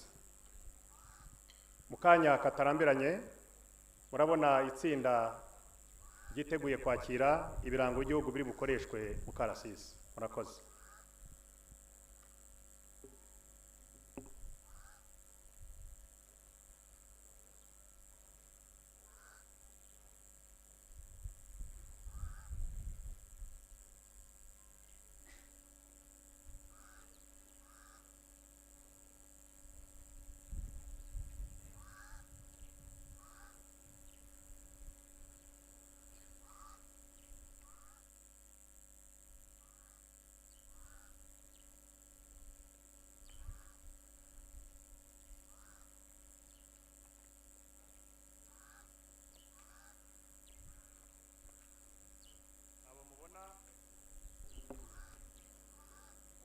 N'itsinda ryiteguye kwakira ibirango by'igihugu biri bukoreshwe mu karasisi rigizwe na Sam Majors, na escort Karapati.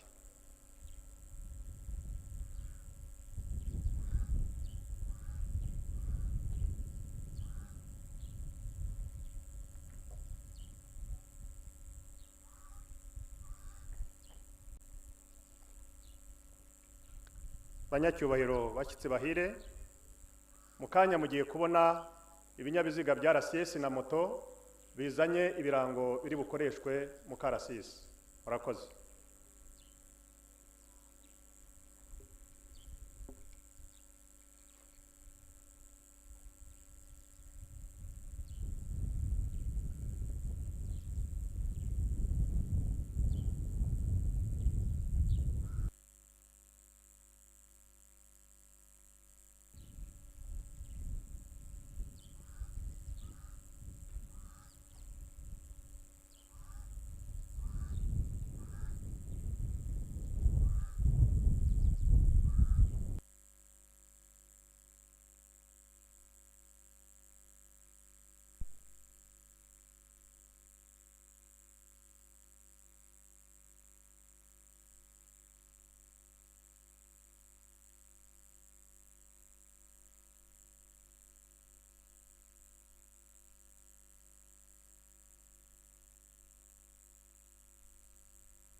Bariya mubona ibinyabiziga bya RCS nabazanye ibirango biri bukoreshwe mu karasisi.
Banyacyubahiro tandukanye muri hano bashyitsi bahire, imiryango y'abanyeshuri biteguye gusoza amasomo uyu munsi abinjira mu cyiciro cy'abofisiye bato urwego Rwanda rushinzwe igorora cyiciro cya kabiri.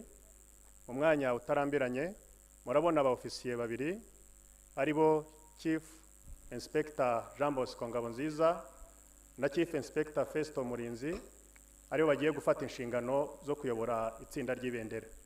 Murakoze.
Itsinda ry'ibendera riyobowe na Chief Inspector Jean Bosco Ngabonziza.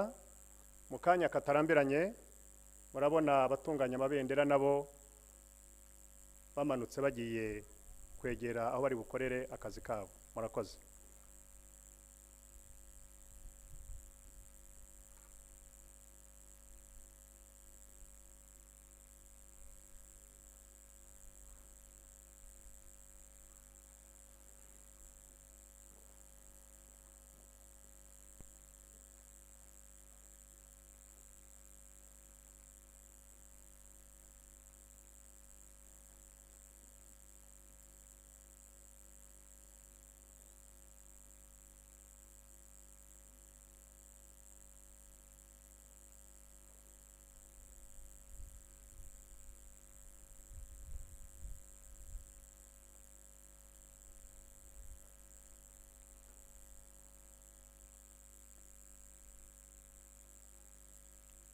Banyacyubahiro tandukanye muri hano, bashyitsi bahire, mu kanya katarambiranye umuyobozi wa karasisi agiye gufata inshingano zo kukayobora.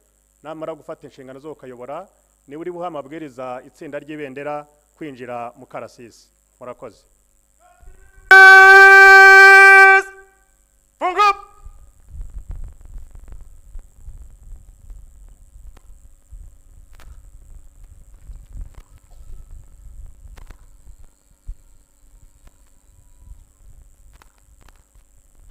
Hamwe. Fande. Karasisi kari imbere yanyu kagizwe n'amasiba ane yabitegura kuba ofisiye bato b'urwego rw'u Rwanda rushinzwe igorora. Gaherekejwe n'amasiba abiri n'itsinda rya muzika. Nitwa Chief Inspector Tujene Mazimaka. Twiteguye kuyoborwa namwe Fande.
bashyitsi bahire batumirwa imiryango y'abanyeshuri teguye gusoza amasomo uyu munsi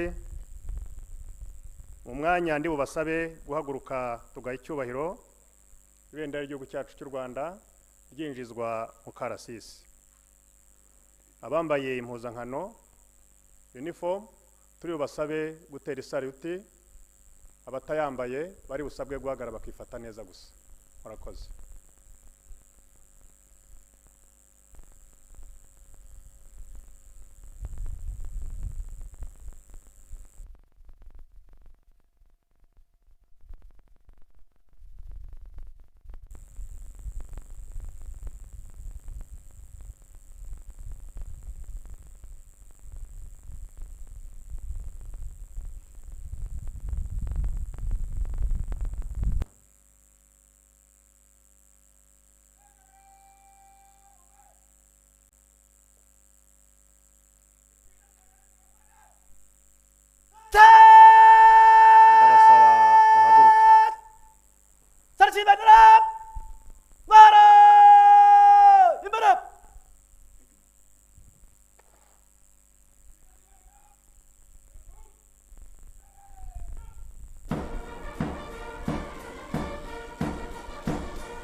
Akaba n'umushyitsi mukuru arabageze hano.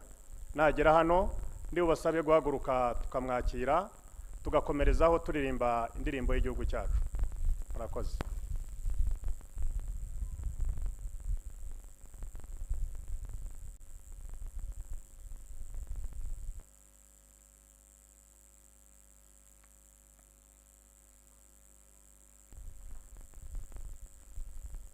Nyakubahwa Minisitiri w'Umutekano mu gihugu akaba n'umushyitsi mukuru muri ibirori turimo arahageze. Niyigira hino imbere ya tribune ndi bubasabe guhaguruka tukamwakira. Murakoze. Akarate! Funga! Ngara! Zamurap!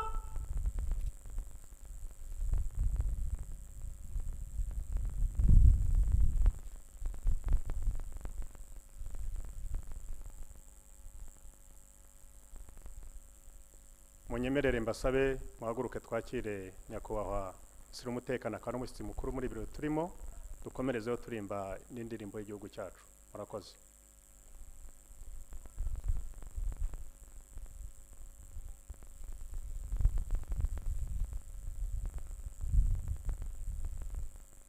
Sarti igihugu! Ngara! Imbere!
Murakoze mwicare. Hamwe.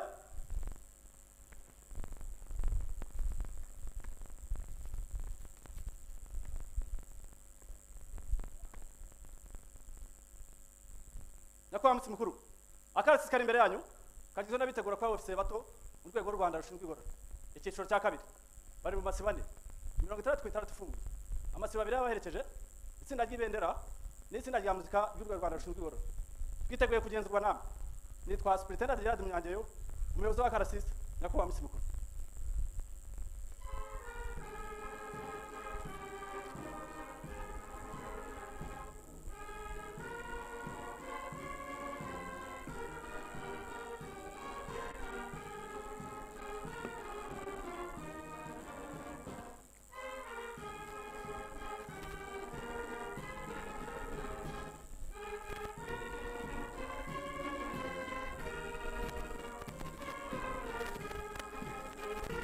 Nyakubahwa Mutsi Mukuru, abayobozi b'amasibo.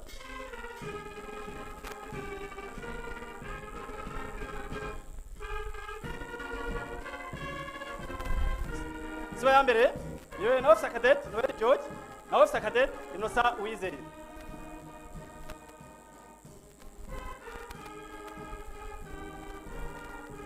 Sibo ya kabiri, yowe na Officer Cadet Fred Murora, na Officer Cadet Robert Mugabe. Itsinda ry'ibendera riyobowe na Chief Inspector Jean Bosco Ngabonziza.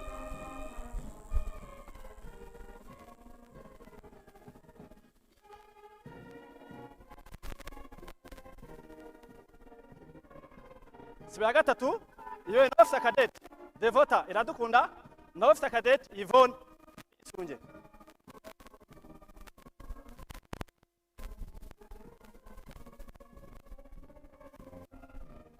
Sibo ya kane yo na Officer Cadet Mararora na Officer Cadet Vesa Mureyimana. Uwungirije Inspector Theogene Mazimaka.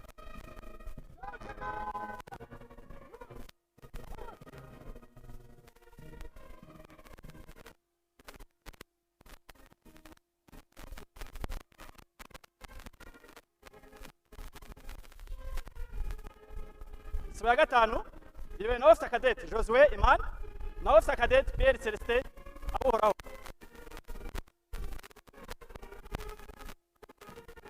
Asemu wa Karasisi Chief Sergeant Higiro Jean Marie Vianney. Sibo ya gatandatu yewe na Officer Cadet William Rwashande na Officer Cadet Jari Dushimirimana.